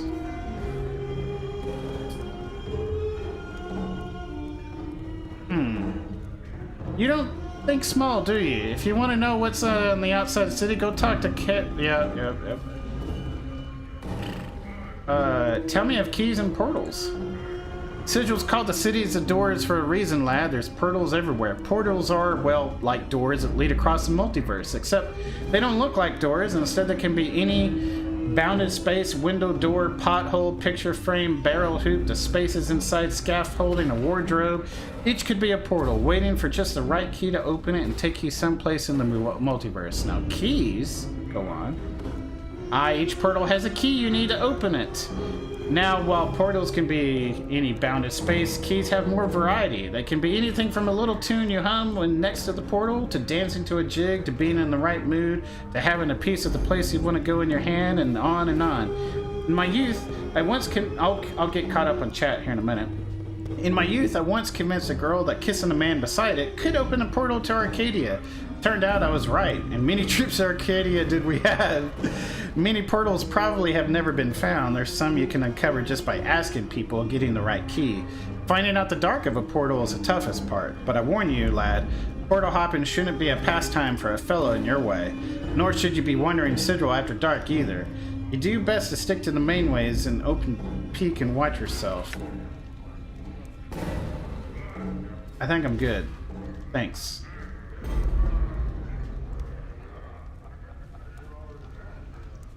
You see a trim, muscular man dressed in clothing that is comparatively drab and mundane compared to most of the outfits you've seen in the city.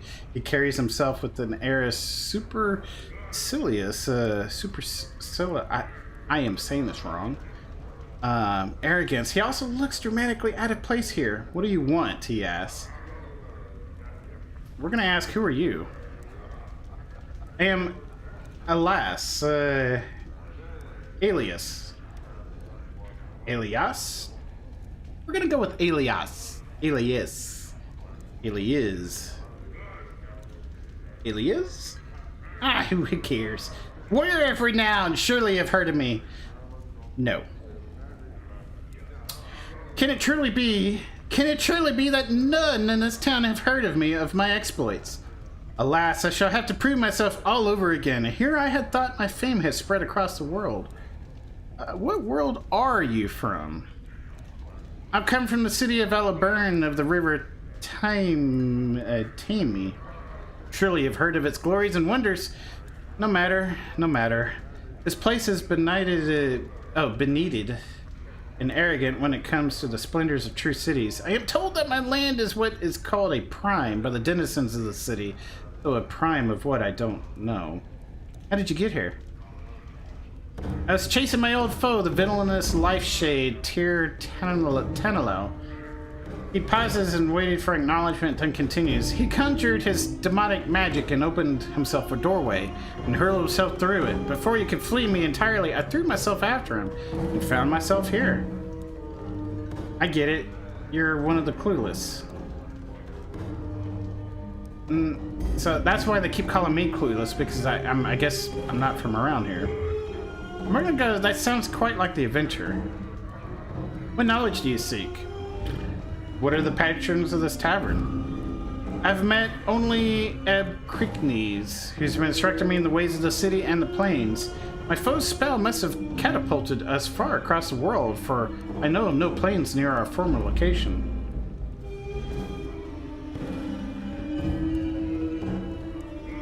No. Planes as in planes of existence. They are planes of the imagination, of thought and belief. They are not physical prairies or grasslands, but other dimensions. Hey, we gained experience by saying that. A look of confusion passes across his face. I understand. What the old man said is starting to make sense. Can we talk to you again? Have you seen my journal? He hasn't been looking for journals. Any other questions? Barrett? No? Okay. Nothing.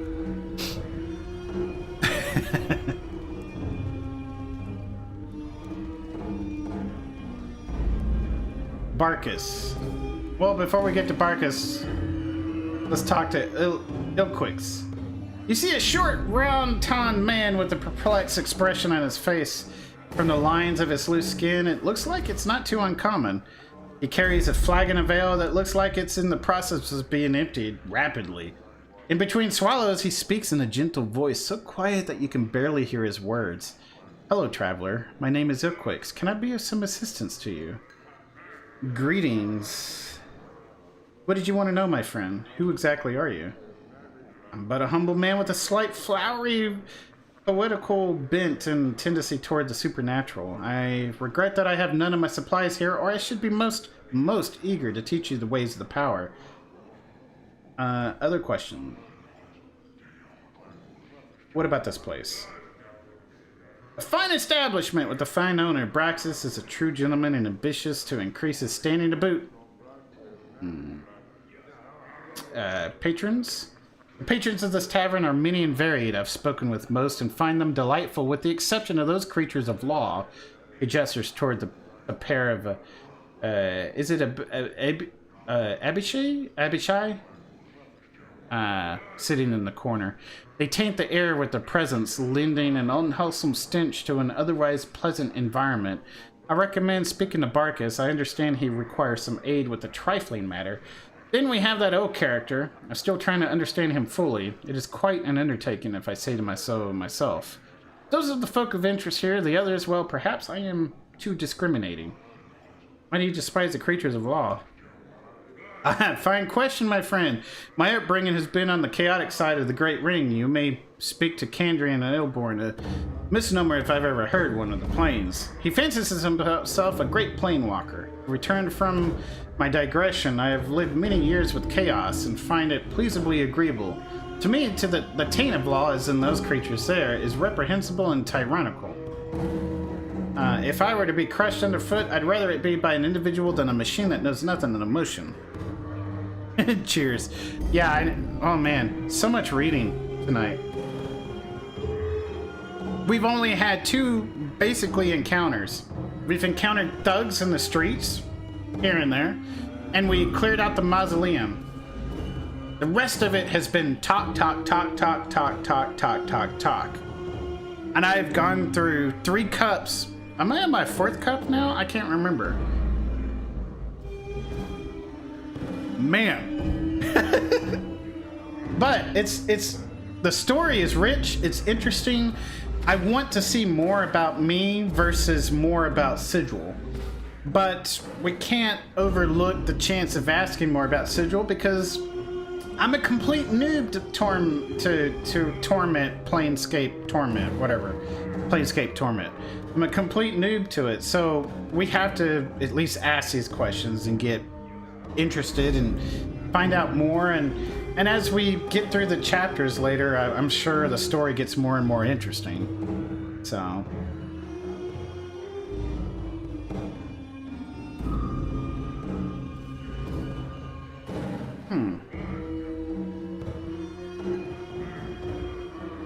I'll agree with that. To each his own, I say. Did you have more questions? What do you know about the Burning Man? That is an unfortunate who chose to exercise his individual will without the strength to back up his desires. His name is Ignis, and he was a pyromaniac. Pyromaniac. He burned and burned and didn't burn the right people and wound up channeling more raw power than he could control. Now, well, you can see what became of him. Farewell. Do a quick save. Not exactly dungeon crawler of a game. Yeah, it's not. So if reading is not for, I mean, Mort, like Latin. Sure, why not? so oh, his name is Mort. I've been calling him Morty. So it is Mort. Okay, we will correct that. Burning Man in my younger days.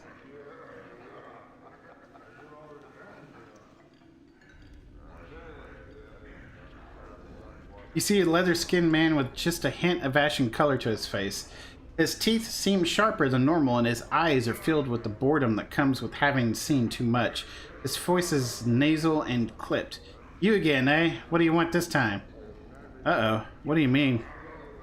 Yeah, you again. You got a hearing problem or something now? You was in here about 15 years ago, got all bubbed up and smashed up to the place and left a pile of coin that wasn't enough to pay for the damages. So you plucked out of your own bleeding eyeball and tells me you'll be back to reclaim it when you got 200 coins together. With 15 years of interest, you got about 500 coins. You think you got the jink, pal? I got your eye. What?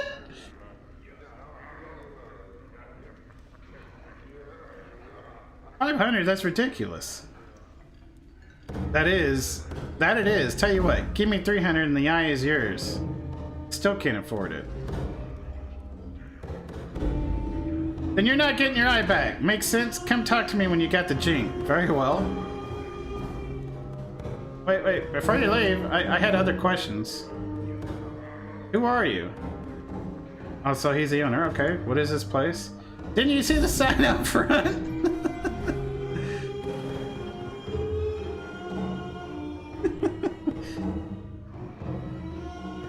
Okay.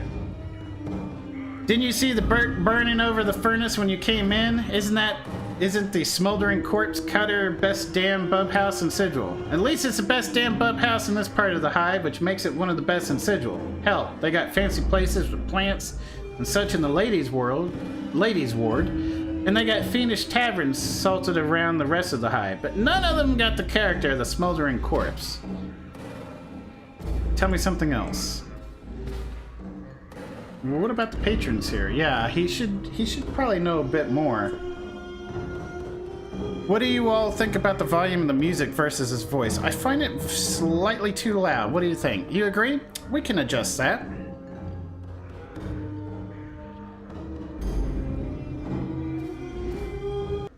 We're gonna tab out. So the volume of the game is... You think the volume of the game is slightly too loud? Is that it?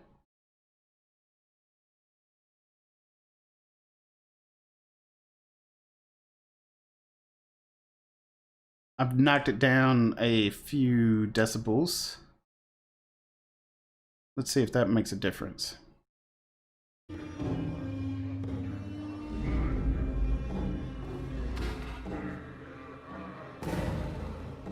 It could be the music, yeah.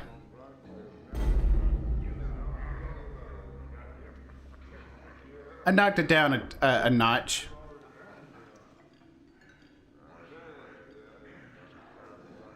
I don't make it a point to interfere with the lives of the people who give me their hard-earned jink unless they ask me to. So, over there is Kandrian Planewalker. He's a good one to talk to about planewalking questions you might have.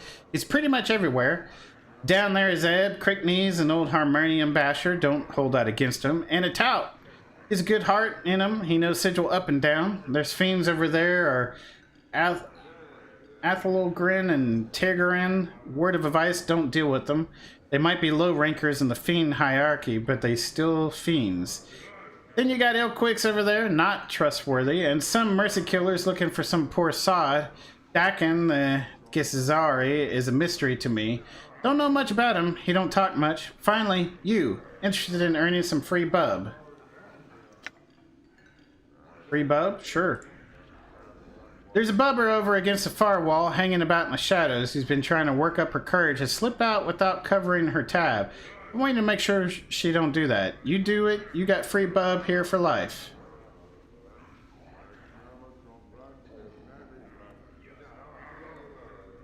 I'll do it. I'll let you know when I'm done.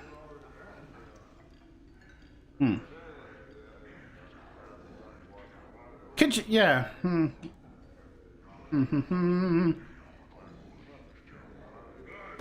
Done. Done.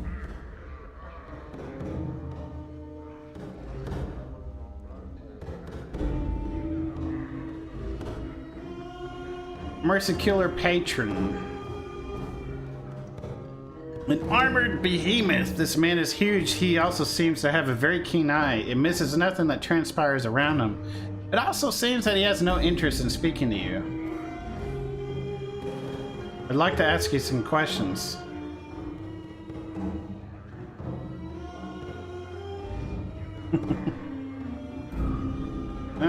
We're not gonna bug him.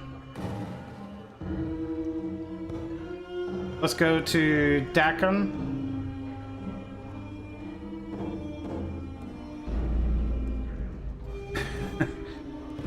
All right. The man before you is old. The music changed too. His dry yellow skin has the scars of one who has traveled everywhere and never rested long in any one place. His pinched face is inhumanly angular, and his ears sweep out from his skull.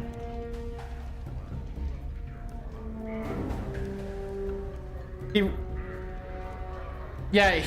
think he's in the France area, if I'm not mistaken. The other side of the world.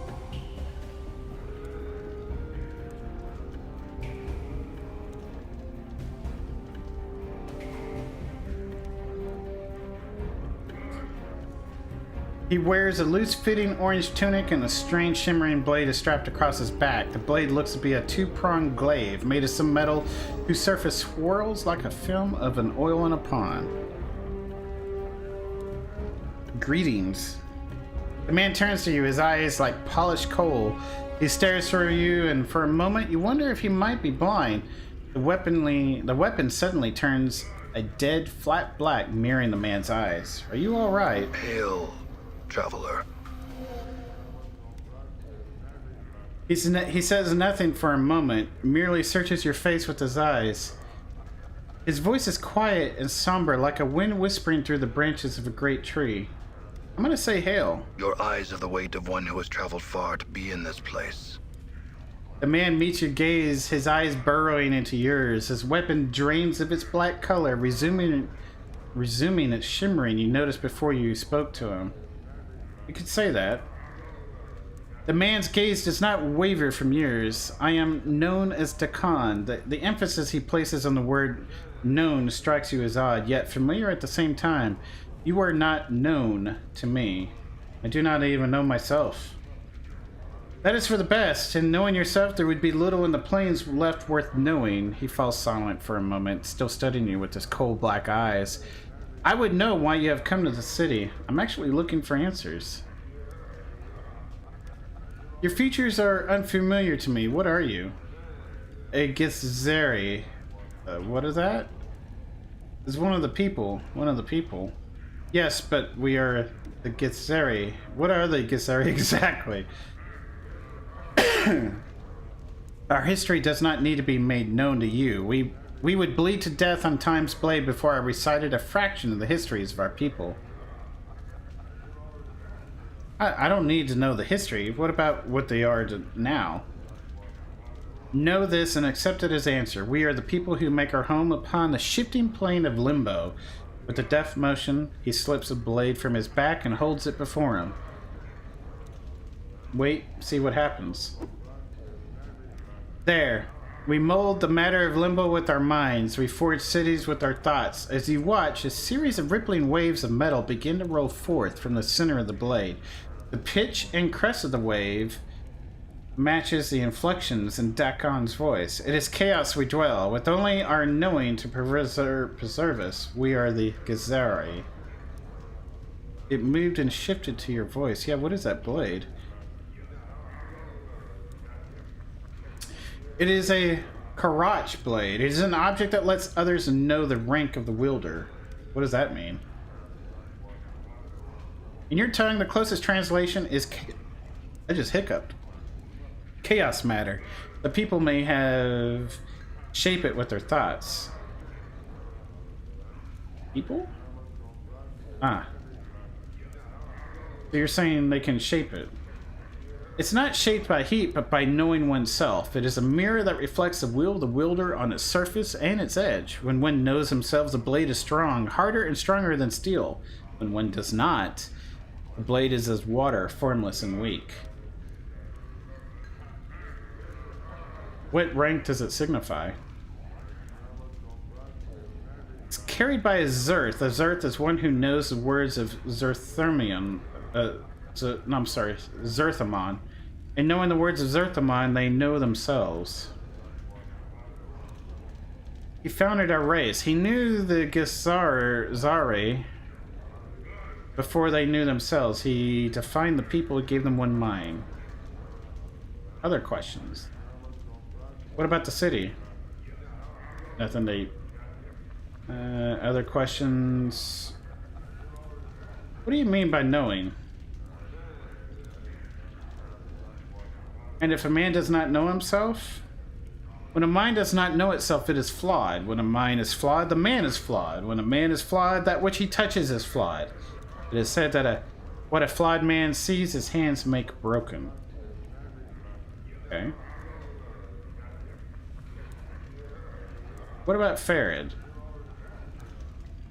That one is not known to me. How about others? What about our journal? Other questions, and that's it.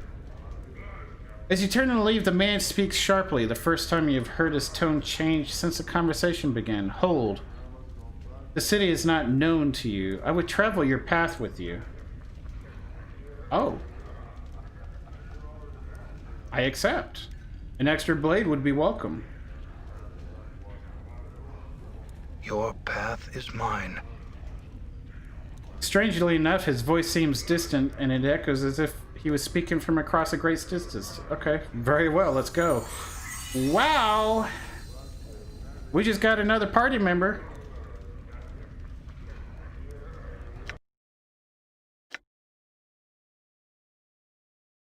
He's a fighter mage.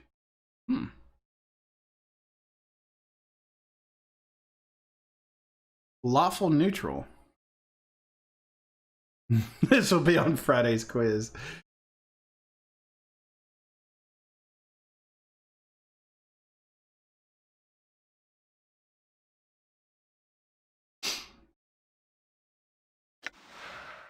My past is not known to you. It is not my will that you should know it.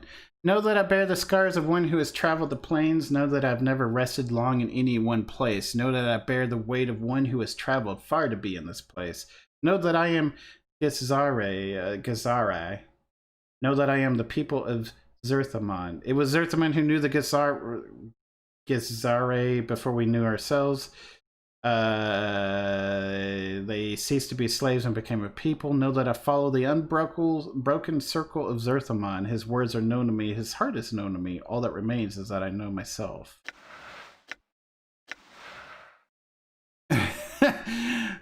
You know, we've never read Mort's biography. Of course you got questions about me. You probably have questions about all sorts of things. Let me boil it down for you. When you've been as dead as long as I have without arms, legs, or anything else, you spend a lot of time thinking, you know? I figure it's been a few hundred years since I got pinned in the dead book, but time doesn't really tally up the way it used to without that mortality thing pressing down on you. All the days and nights kind of blend together. So you think about this and you think about that, and the most important piece of wisdom I've learned over the past 100 years or so is this. There's a lot more obscene gestures you can make with your eyes and your jaw than most people think. Without even resorting to insults or taunting, you can really light a bonfire under someone just with the right combination of eye movements and jaw clicking. Drives them barmy. If you ever get beheaded and your skin flayed from your skull, I'll show you how it's done. I got some real gems, Chief. They'd drive a deva to murder you, they would. I know what you're thinking. I'm dead. I've lost so much. It should have sobered me up to all that joy I missed, all those loved ones I've lost. Some people get all depressed about death. They haven't tried it, of course. But one thing they've never seemed to realize is how it changes your perspective on things. It really makes you take a second to look at life, broaden your horizons. For me, it's pretty much made me realize how many dead chits are in this burg and how many Few sharp-tongued men like myself there are to go around. You spin the wheel right, and your years of spending nights alone are all over. Shallow? I'm not shallow. I just don't get caught up in all that philosophy and faith and believe wash that every Birkin from Emboria to the Grey Waste rattle their jaws about. Who cares? The planes are what they are. You're what you are, and if it changes, fine. But if things aren't bad the way they are, and I should know. Go on, ask me some questions about the planes or the chant or the people or the cultures. When you end up like me, without eyelids, that is, you end up seeing a lot of things, and I can tell you almost everything you need to know. It's like this. We're in this together, Chief. Until this is over, I stick like your leg.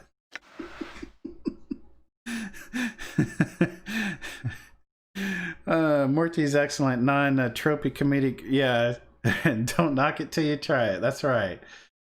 He's got 6 charisma, though. Oh, man. What about my biography? I feel like I've woken up inside someone's dream. I don't know who I am, I don't know how I got here, and I don't know how to get out. First thing I remember is crawling off a metal slab in some vaulted monstrosity called the mortuary. And some floating skull asked me a bunch of damn questions. I've lost my memory, I lost my possessions, and the only thing I really seem to know is that I can get stabbed, beaten, burned. I get better. This regeneration of mine hasn't done much for my looks, but no one seems to notice. I need to figure out who I am and how I got this way. I feel like something's missing, something inside, but I don't know what.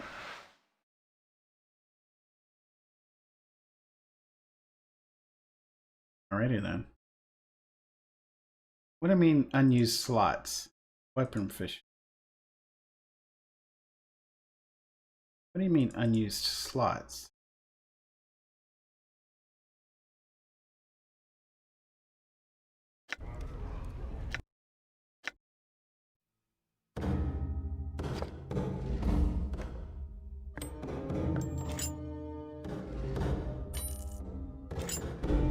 Oh, I could put that there just to free up another slot.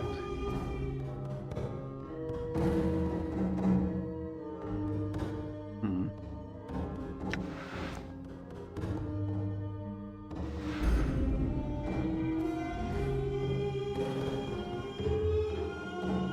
Hmm.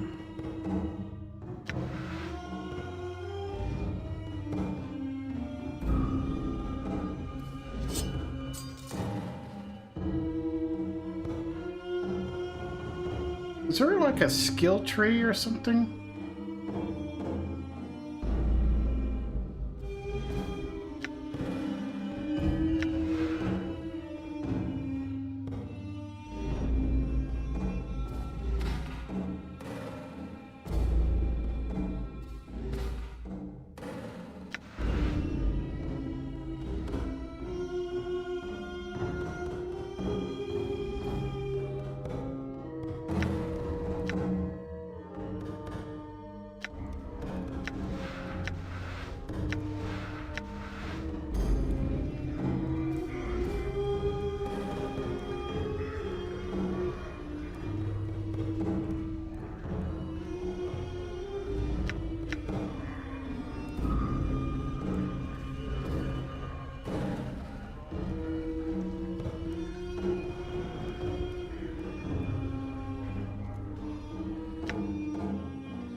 Unused slots 3. This throws me for a loop.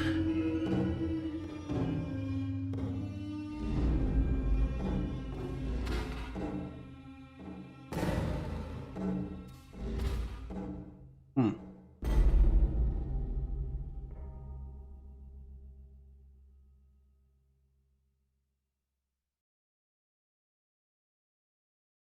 Hmm.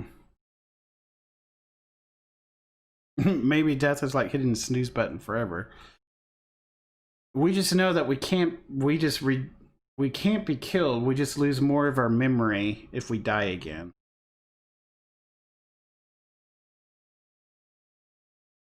Hmm.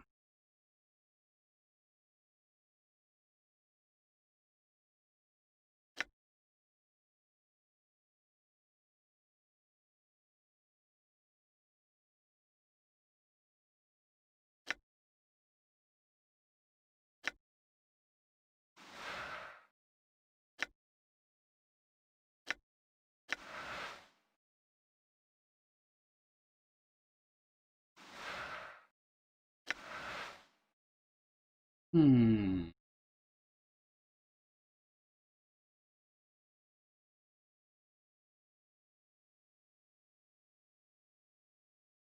Hmm.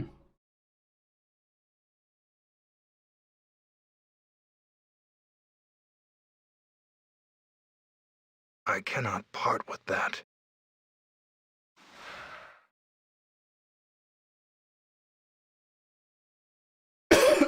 Pardon me. Invokes aid. +2 to strength. Hmm.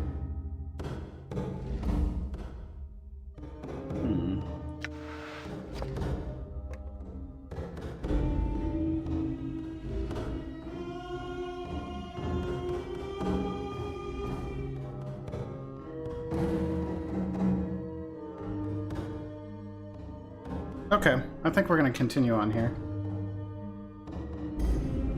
At least we got more inventory now.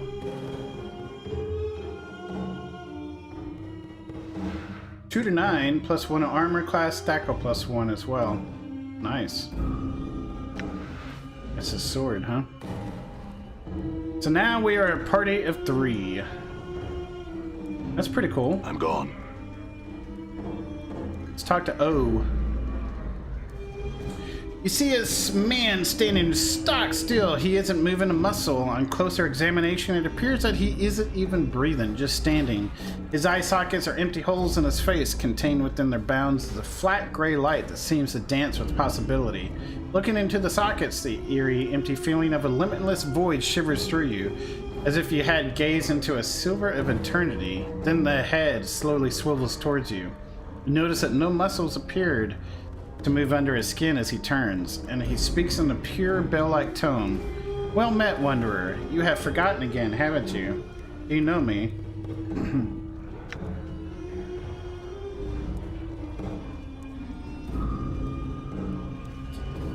You get the feeling of eternity again. Inside his mouth, you see no tongue, no teeth.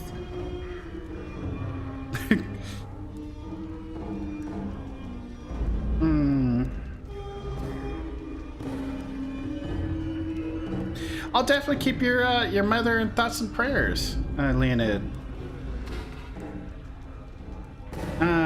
Inside his mouth. Okay, so it's almost as if this man were a shell surrounding an illimitable expanse. I've spoken with you before, and always you forget. Your endless quest to discover yourself ends always in your amnesia.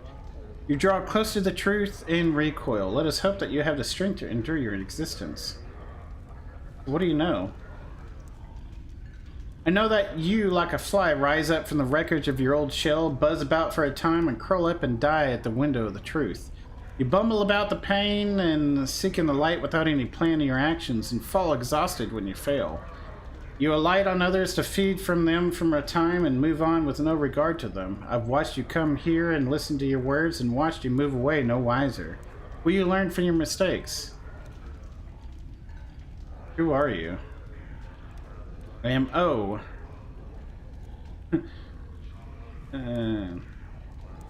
What sort of name is that? What are you? It is my name. It is the name of a portion of eternity. I'm a letter in the divine alphabet. Understanding me leads to understanding existence. I am written the true names of half of everything. My being encompasses truth. I am mathematic, organic, metaphysic. So what does that mean? The divine alphabet is written the name of everything that exists, from the seed of the hearts of the elemental planes to the core of the great beyond, my brothers, sisters. A single word translates into 2 in your mind, and I reach across all that is, was, or ever shall be. We are thought and reality and a concept and the unimaginable. Tell me about the great beyond. You would not understand, no mortal possibly could. It is beyond the powers of comprehension of all the most powerful of powers, and once they understand, then they move the veil of mortal comprehension. I can explain it no more than that. Perhaps sometime you'll understand. What are you doing here? Watching the ebb and flow of mortality, and what do you see? You mortals are like wasps. You build your lives' nests from the slimmest of branches, and when the wind shakes your home life free, You seek to sting the wind to death instead of realizing your foolish mistakes, attempting to repair the damage you have caused yourselves, and learning from you and your time in pain and distress. My advice to you and all mortals, stop acting like an insect and start acting sentient. Questions. I'm looking for a journal. I know where you can find it, but it is not my place to reveal such information. Rest assured, you will find it, as well as the man you seek. But do you know where he is? I know where he is. I can give you only one word. Nearby.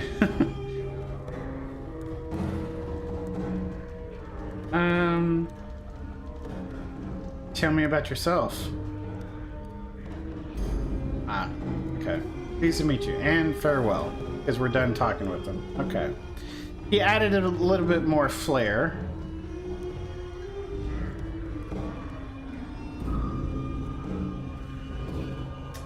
You see a scruffy, ill-kept man. He smells strongly of alcohol. What do you want? He leans in close and looks you up and down. Looks like you could use a healer. Look, who are you? I'm Andor. Used to be of a hell of a fight man too, but that's before the bub took a hold of me. Friends called me Slappy because I was so good at doing it to people, but now they call me Slappy because so many women do it to me when I talk to them. Oh man, I'm looking for a journal. Well, if you lost it, good chance some collector has it. All right. Farid.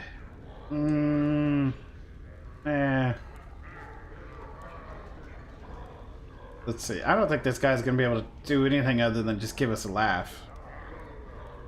Yeah.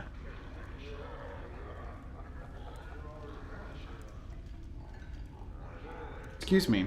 We're gonna be calling it a little here soon, probably.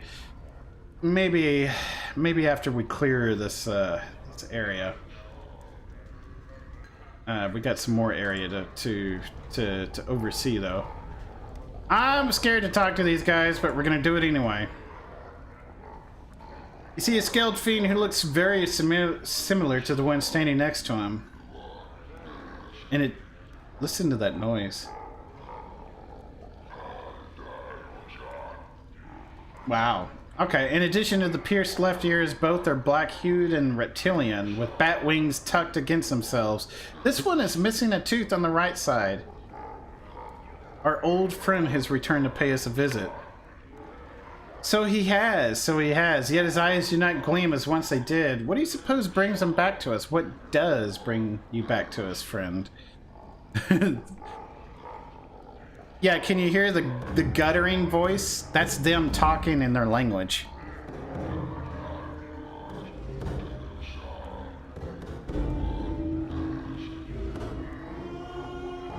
When the music dies down, I'll kind of be quiet.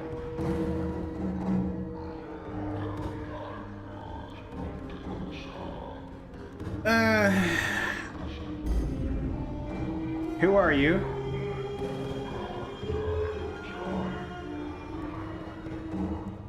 They are aggrieved because we do not remember. Yet I rest easy. It has, after all, been many hundreds of years. We know how the minds of mortals tend to dissipate with age. Well spoken. We are a pair on leave from our current assignments in Baltar. So named for my ability to find the best in every situation. Yeah, thrice damned, huh? This is Alathagrin, who has earned himself no special name, though not like for trying. And once again, you've cut straight to the truth of the matter, though perhaps it is best not to have earned the sort of notice one bearing the name thrice damned. Had some other questions. Boss, I don't like this. They're not supposed to be here. The Blood War hasn't kicked the Celestials' asses bad enough that any fiend can go on furlough. They want something. Tread carefully.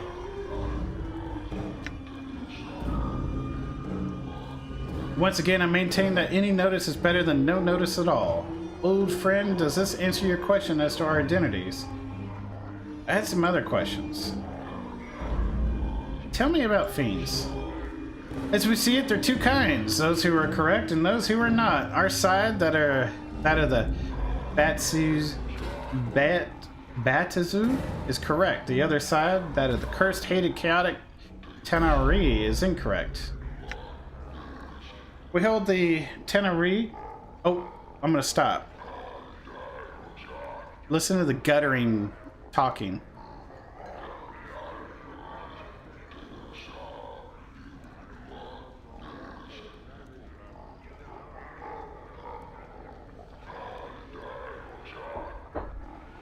Sounds like orcs and, you know, whatnot in the background, but I think that's these people.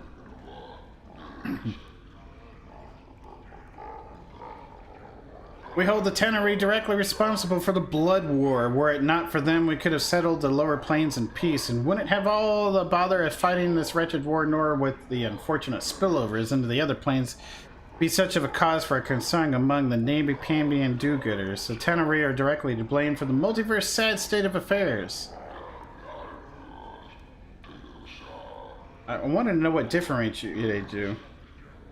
Ah, yes, you see, we represent law and order. Those who break the law must be punished. If we have no law, we only have anarchy, and surely you can see what anarchy has done for the Abyss. It has spawned horrors beyond imagining, and excesses the Betazu estate may have indulged in, or simply to counter the rising tide of chaos represented by the Tenari. We mean no harm to anyone, we just prefer to understand where the boundaries are. Okay, other question. I don't think I want to ask them about my journal, but I will. I'm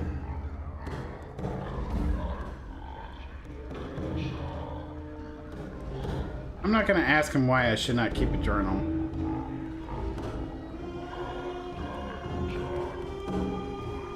Enlightenment. Maybe. Alright, very well. Because, friend, it is easy to make the mistake of committing a true word to posterity, and easier still for someone you once trusted. Find that word and use it against you. Indeed, it can even lead to actions tantamount to desertion. I see. Farewell.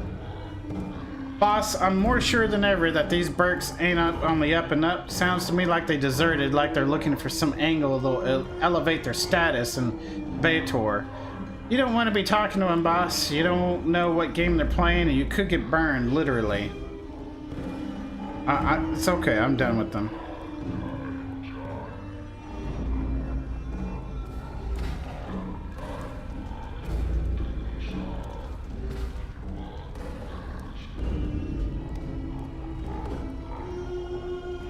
This is slightly balding man with a cynical cast to his face. He speaks in a staccato voice, rapping out each word distinctly and clearly. What do you want, Cutter?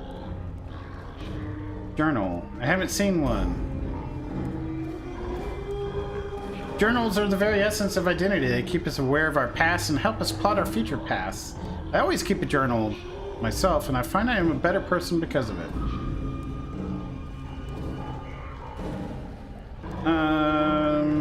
Who are you? I am Cillian Irontoes. Before you ask, I got the name because my idiot brother dropped a 50-pound stone on my feet and crushed my toes. Now I have iron toes, alright?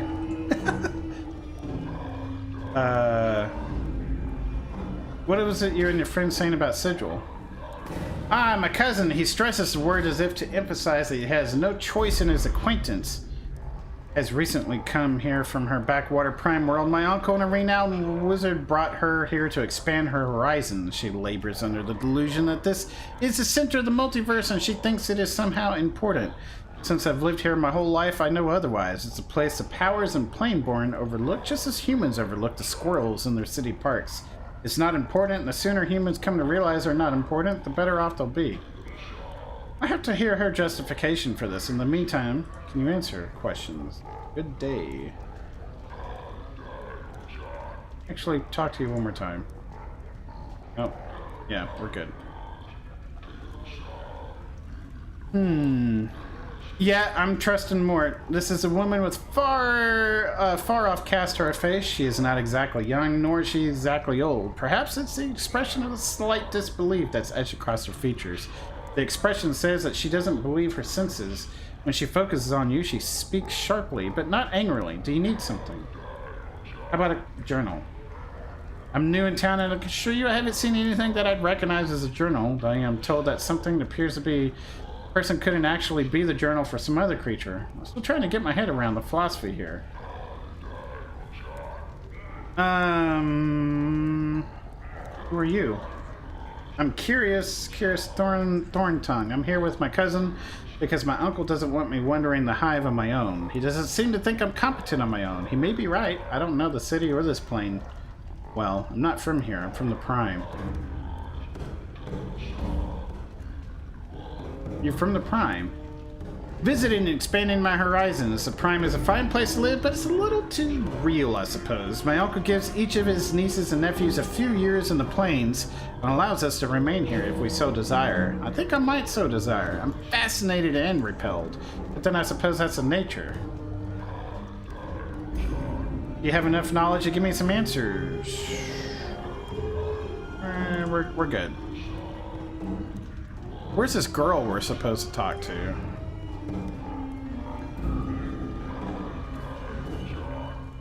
Yeah, better not overlook them squirrels. Right? Is she down here somewhere? Oh, you, yeah.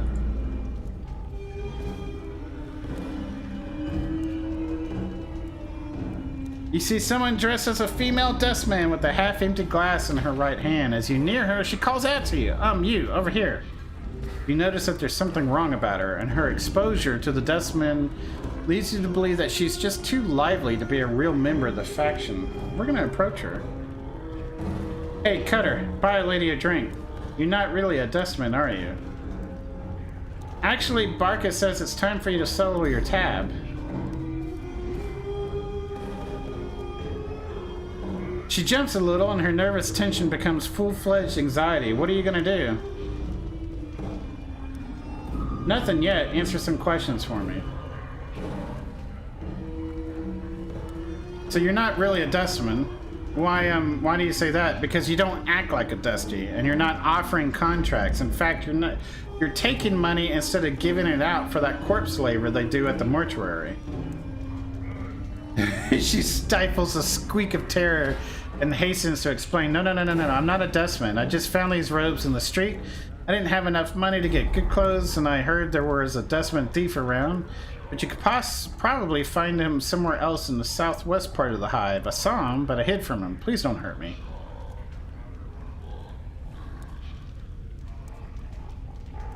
Alright, I'm not planning on it.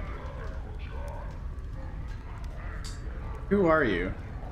I'm Makai. I just like to drink here, and I'm just a person, you know?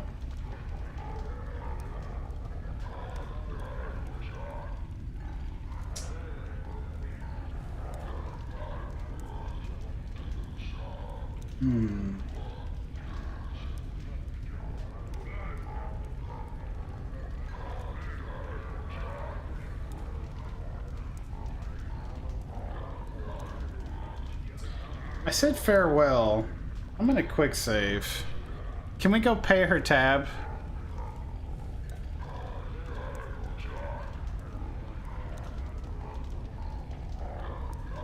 Seems like she needs a break.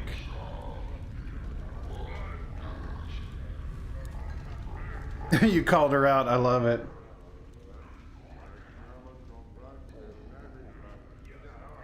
Nope, doesn't look like we can pay her tab.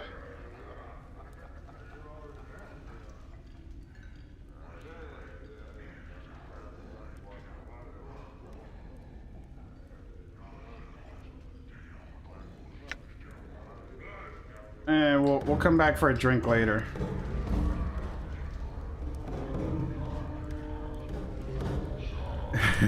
It's 2020. Yeah, looks like we're gonna have to make her.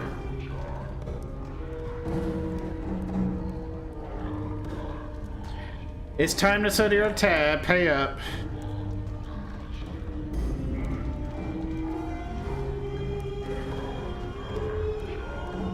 I can't afford it. Can you spot me just 10%? I'll give it to him and he knows I'll pay the rest. How much do you need? 100 coins?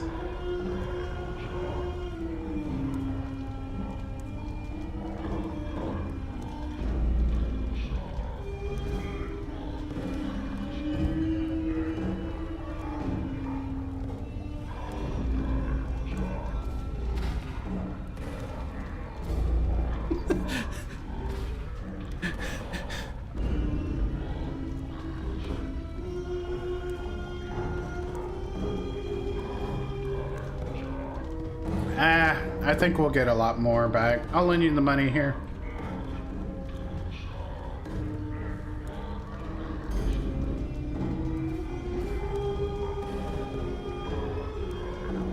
Yeah, don't even think about heading for the door until you've paid up.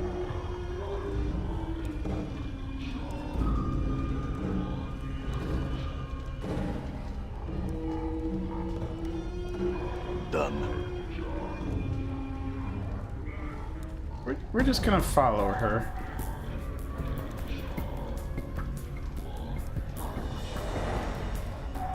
The music sure did change when we got near Ignis. Your carriage is out of grass.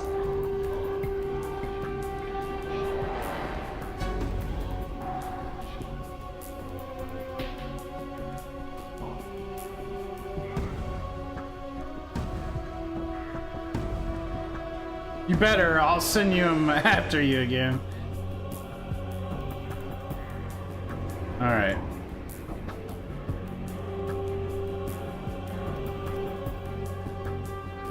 You won't be having trouble with Makai again. For free. Anything you want, anytime. She must have rang up a pretty big tab. You don't even know the half of it. You want a drink now? Set me up. What do we want? Mead. You craft a weak drink. The flavor isn't exactly bold, but it's filling, and it's alcoholic. It doesn't seem to do anything else for you. What it'll be, Cutter? Give me another one. How about whiskey? He places a shot of steaming substance that looks like boiling urine in front of you. The fumes that waft your way, however, exquisitely tempting. The taste, though nearly unbearably hot, is as smoky as a scent. The feel of the liquor burning its way to your gut is nearly painful. Yet even this pain is sweet. The barkeep's eyes widen. Still standing. Most folks can't even make it halfway through the first shot.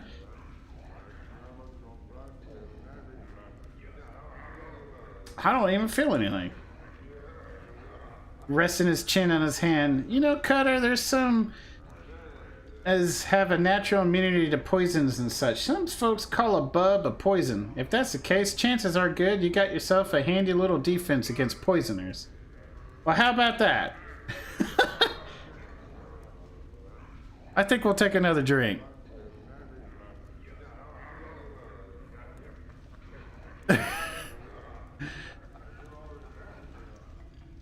Belgium. I guess we'll go with beer. How about another one? Bitters. Nothing. I don't think we want to get drunk in here, if that's even possible. Can we go through the door? Yeah, I guess so.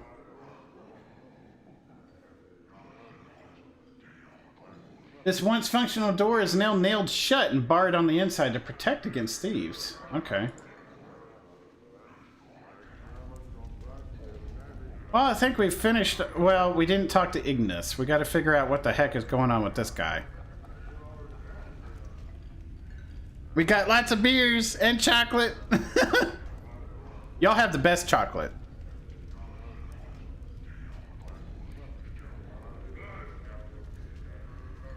I love Belgium chocolate.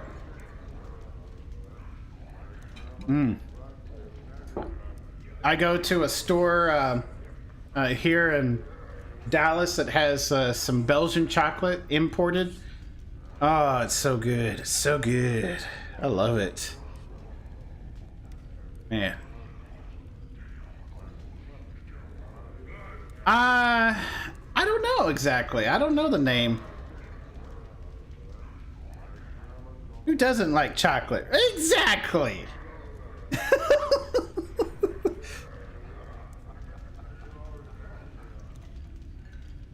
All right, Ignis, what is your deal? This crackling, billowing creature twists slowly above an iron grill upon the floor of the bar. It may have once been human, but now its skin is charred beyond recognition. Streams of fire form a wreath around the creature's body, and the flames lick at the few remaining pockets of flesh, causing them to bubble and run like wax down the creature's skeletal frame. We're going to examine the corpse. The heat surrounding this creature is incredible. To your surprise, the iron grill the creature floats above has sagged and bent from the heat. At first you thought the heat came from the grill, but now you realize it emanates from the creature. As you watch, flecks of ash drift from the writhen corpse and float slowly to the ceiling. We're going to say greetings. It breathes slowly within the flames. It lives, but it does not seem aware of anything other than the fire that surrounds it. Its skin is aflame, its heart is aflame, and you know within some shadowed corner of your memory that this thing is dangerous. We're gonna leave the thing alone. We'll come back to it later. What time is it? 9:10 in the morning in the game time. Enemy sighted. Who? A hive thug. Okay.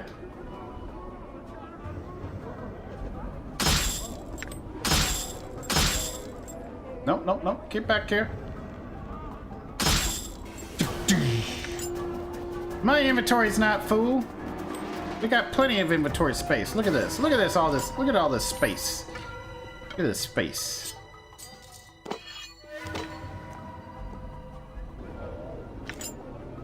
Come on inside. Come see the burning man. He's on the spit. We could always check out the warehouse, whatever the heck that is. Come on in. All right. Come see the burning man. Trying to put him out. Buy him a drink. He's thirsty. He's on You're gonna fire. fight. He's Please don't red fight. hot. Come on in. Come on in. See what I mean? I don't want to kill every hired thug in this place. I am being watched, though.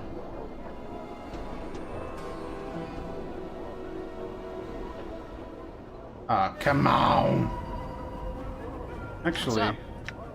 I'm gone. you come here. Endure. What's your armor In class, dude? enduring, grow strong. Way better than mine.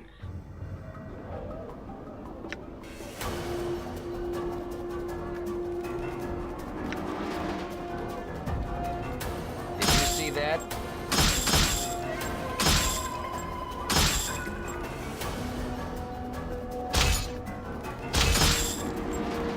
Hey, you're being watched, Chief. Just look natural. Casual. Did you see that? All right.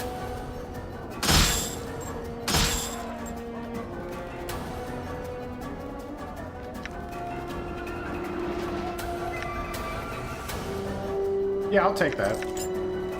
Let's go get this other one.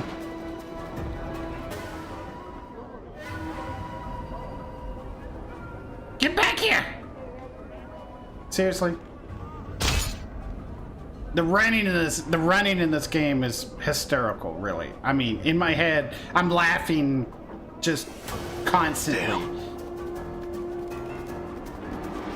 Let's go pull more thugs while we're at it.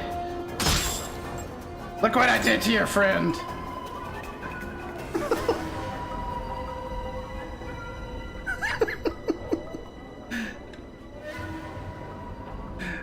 Just looked it up. I probably appreciate that beer. There you go. More of a... There you go. Woo, Torment. Hey, Josiah! I'm in Texas as well. Mexican beer rules supreme here. If you're in Texas, then Shinerbach is the Texas beer right there. At least that's what I normally drink here. That or some... I mean, some Mexican beer does taste good. Sure. Sure. But you know, Shiner Bock for me is a good beer. I like it. It has a. I cook with it too. So it is from here. Yes, yeah. I think you can only buy it in Texas. I think.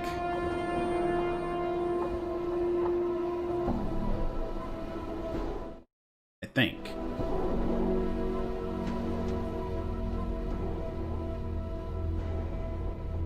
I'm gone.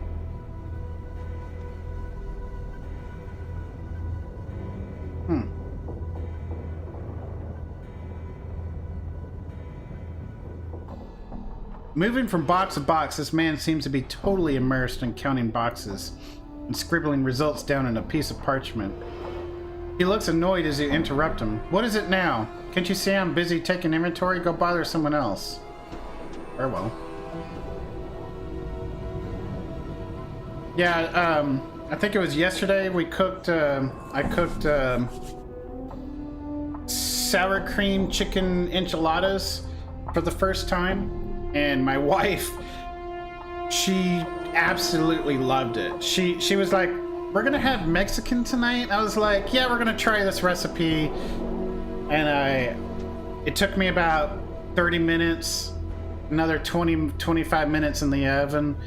But I used some good stuff, and it turned out really good. We had refried beans, rice, Mexican rice, chips and salsa, and margaritas. So it was good. It was good last night.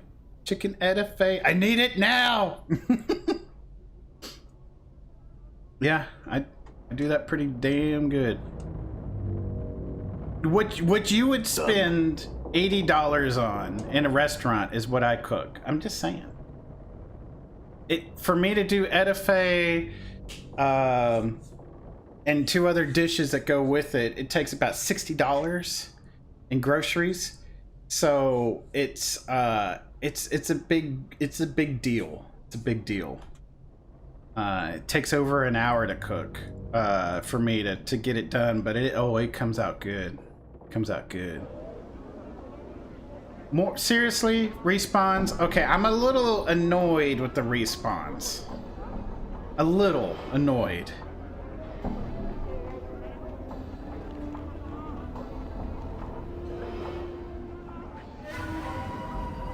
All right. No, I need y'all attacking.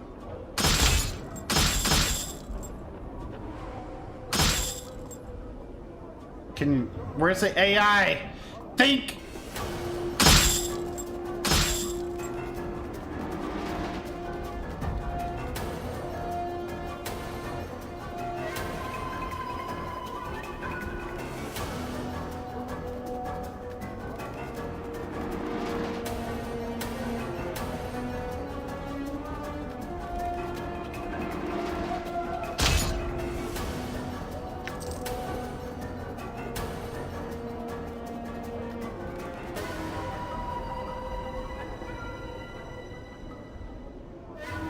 Seriously?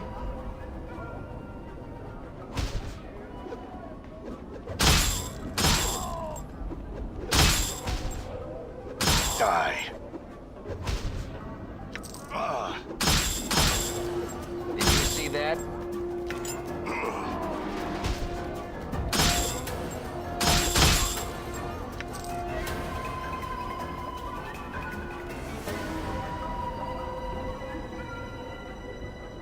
Where's the other one? No, he's dead. Okay. The running and the respawns just aggravate me. That's my one thing I don't like about this game. Because your character has to stand still in order to hit. They can't hit and run at the same time. There's also no ranged abilities so far. The respawns are stupid because you heal at an incredibly slow rate. So at some point in between going in and out of places, you're forced to heal. So that's my only negative to this game so far. The only negative. Try Orville and Rochefort. There you go. Proper ingredients. Expensive food costs where we live. He probably fed 6 for that, maybe 4. Yeah, you can't even comprehend $60 on a meal. It makes a big meal. It does. It feeds about 6 or maybe 6 to 8. But it's a big meal. It's a big meal. I slow cook the etouffee, the chicken etouffee, after we make the roux and Just look natural. you know, the stuff with it. Slow cook it a little bit. I use chicken legs and thighs because dark meat just tastes better in the sauce. And yeah, I mean it's good. It's good. In fact, Emerald has a nice recipe that I use from time to time. He even does some fried okra. Not fried okra. He does like an okra tomato base kind of thing, which is really good. And he makes, and I've done it before, a cornbread from scratch. I like doing cornbread from scratch. It's a big, thick cornbread. I've done it with a bacon jalapeno crust on the bottom with buttermilk cornbread on top. And my wife just prefers just the regular straight up buttermilk cornbread, but yeah. Yeah. Uh-oh! What happened here? I'll look at what happened. Huh? You do have a special ability.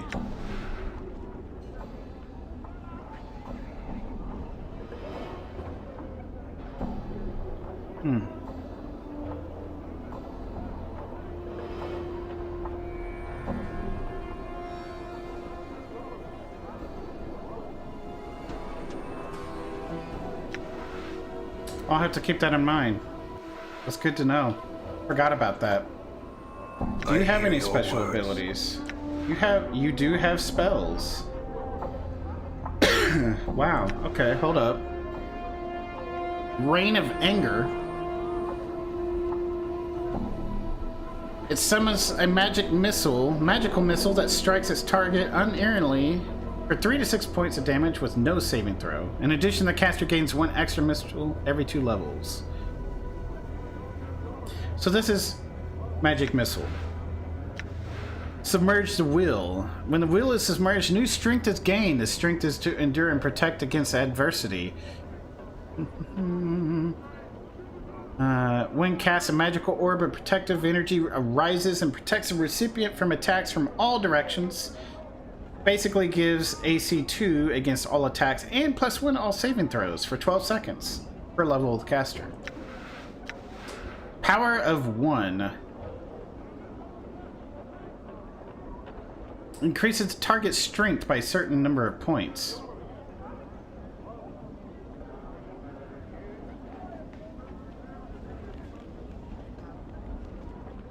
It's a 1d8 +1. Oh, wow. So it's very random in the dice. Okay. I like it. I like it a lot. But you don't have a special ability.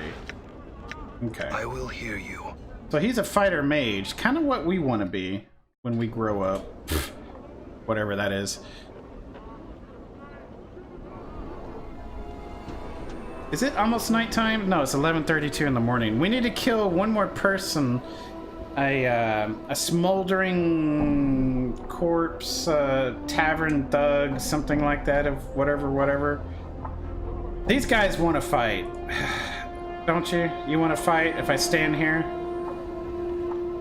Yep, of course you do.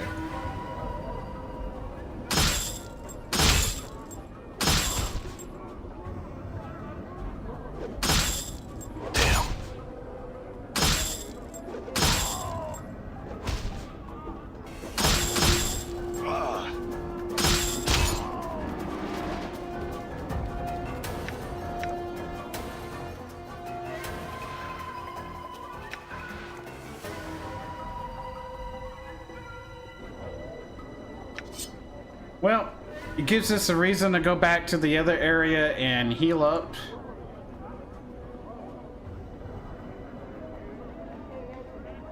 We're gonna rest, and it should be nightfall. We can come back and finish that that quest. Slow single DNS. All right.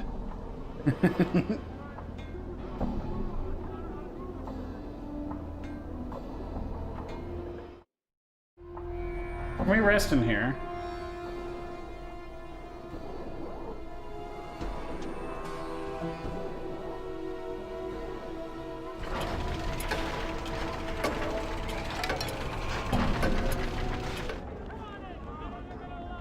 Alright, we're looking for...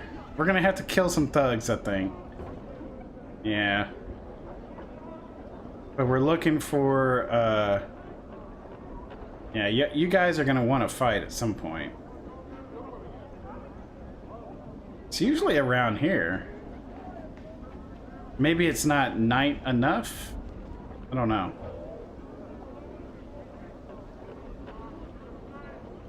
Y'all not want to fight?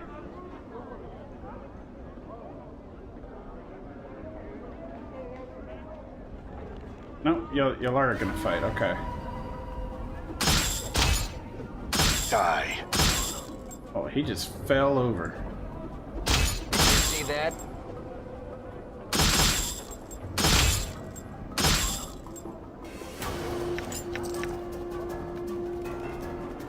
No one got hurt. I'll take those fights any day.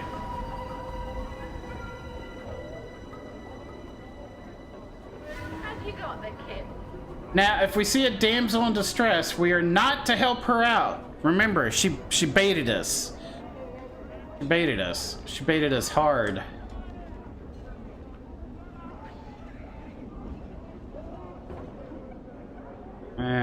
They're probably gonna want to fight. I don't want to fight y'all.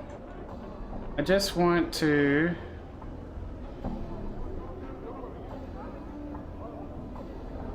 Man, all of these thugs are gonna want to fight. Bad area of town, I'll tell you that. And these two are definitely gonna fight.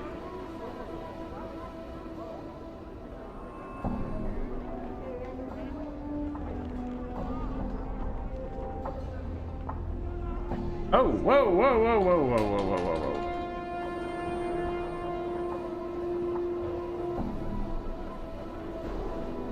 Y'all didn't see that, but GOG brought up some kind of gaming... Yeah, it's an overlay for GOG. Huh. All right. Basically hit one key too many, but it brought up some kind of overlay, and it was just like, whoa, can't see the game. Well, what time was it when... I guess it was 9 something? They really need to have a wait command or something. Or does this door not work now? It still doesn't work?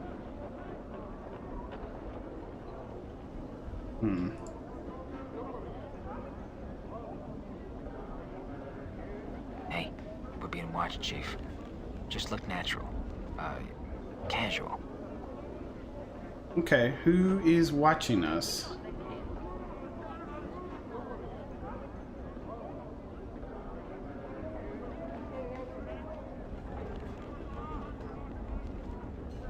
Yeah, we're looking for... Oh, yeah, we're looking for a barking thug. But not this one. I don't trust the Gith. I say we leave him behind.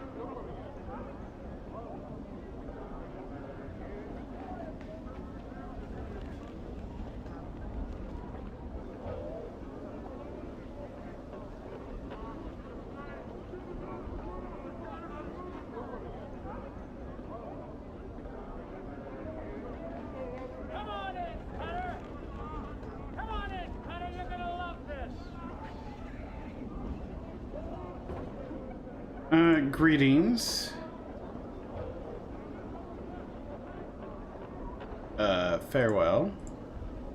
You're gonna attack me anyway, huh? Die. Three of us. You see that? 3 of us.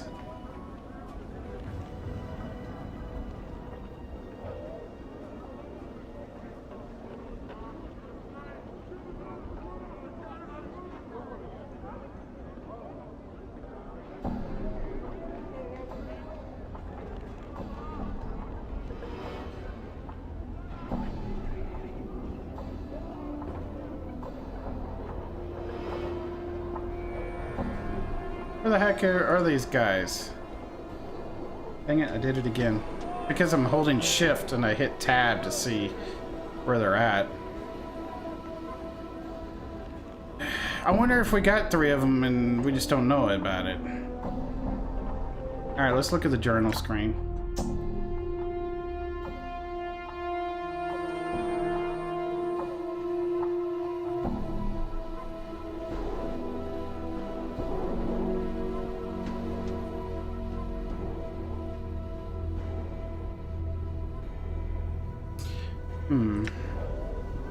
We're in the area.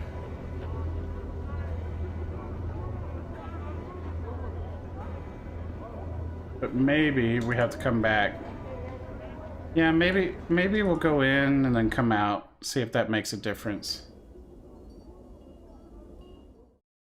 Since respawns do work in this game.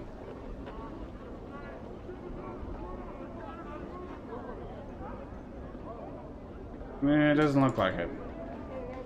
Why not then? Just show it to me. Alright, we'll go up here and see if they're up above. All right. Those are Hive thugs, which will probably attack us anyway. Just because we're out in the open.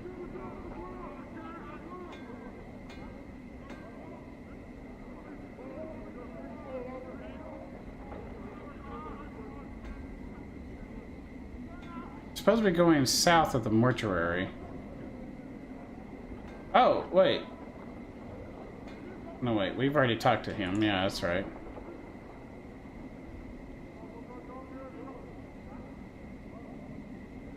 No dadders today said walking once looks like. Whoa, I've never seen something so ugly I've not. Well, what is it?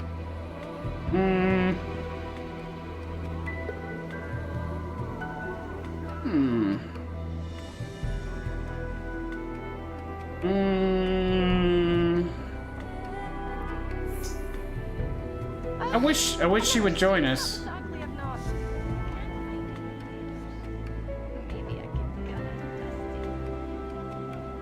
The music is beautiful.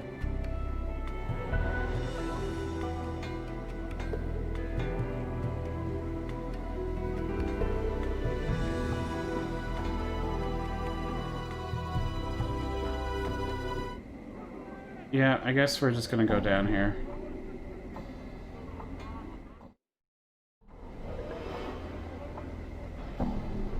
I'm gone. We gotta be able to find these guys. Why not then? Just show it to me.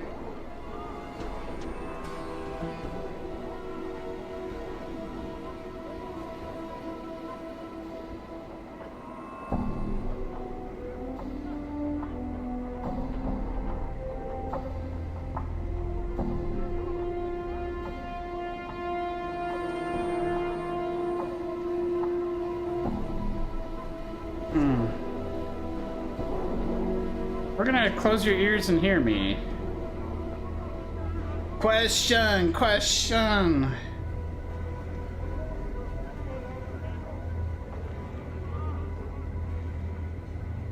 What are you saying? Can we...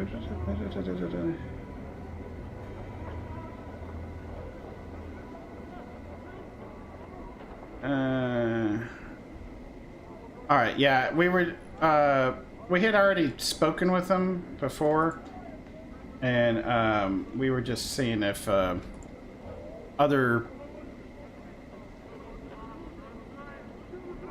if he had anything else. But yeah, I wasn't going to go over, the entire dialogue again. I gotta go soon. Love you all soon. Love you all. Hey, thank you so much for the support and for hanging out with us. Have a good night or morning. I think we're gonna go sleep off 8 hours here. I'm gone. And then I think we're gonna call it a night. Because we have explored a lot. But before we call it a night, I want to see if this one person over here is going to let us turn in this quest. Maybe we already attacked 3 and we just didn't know it.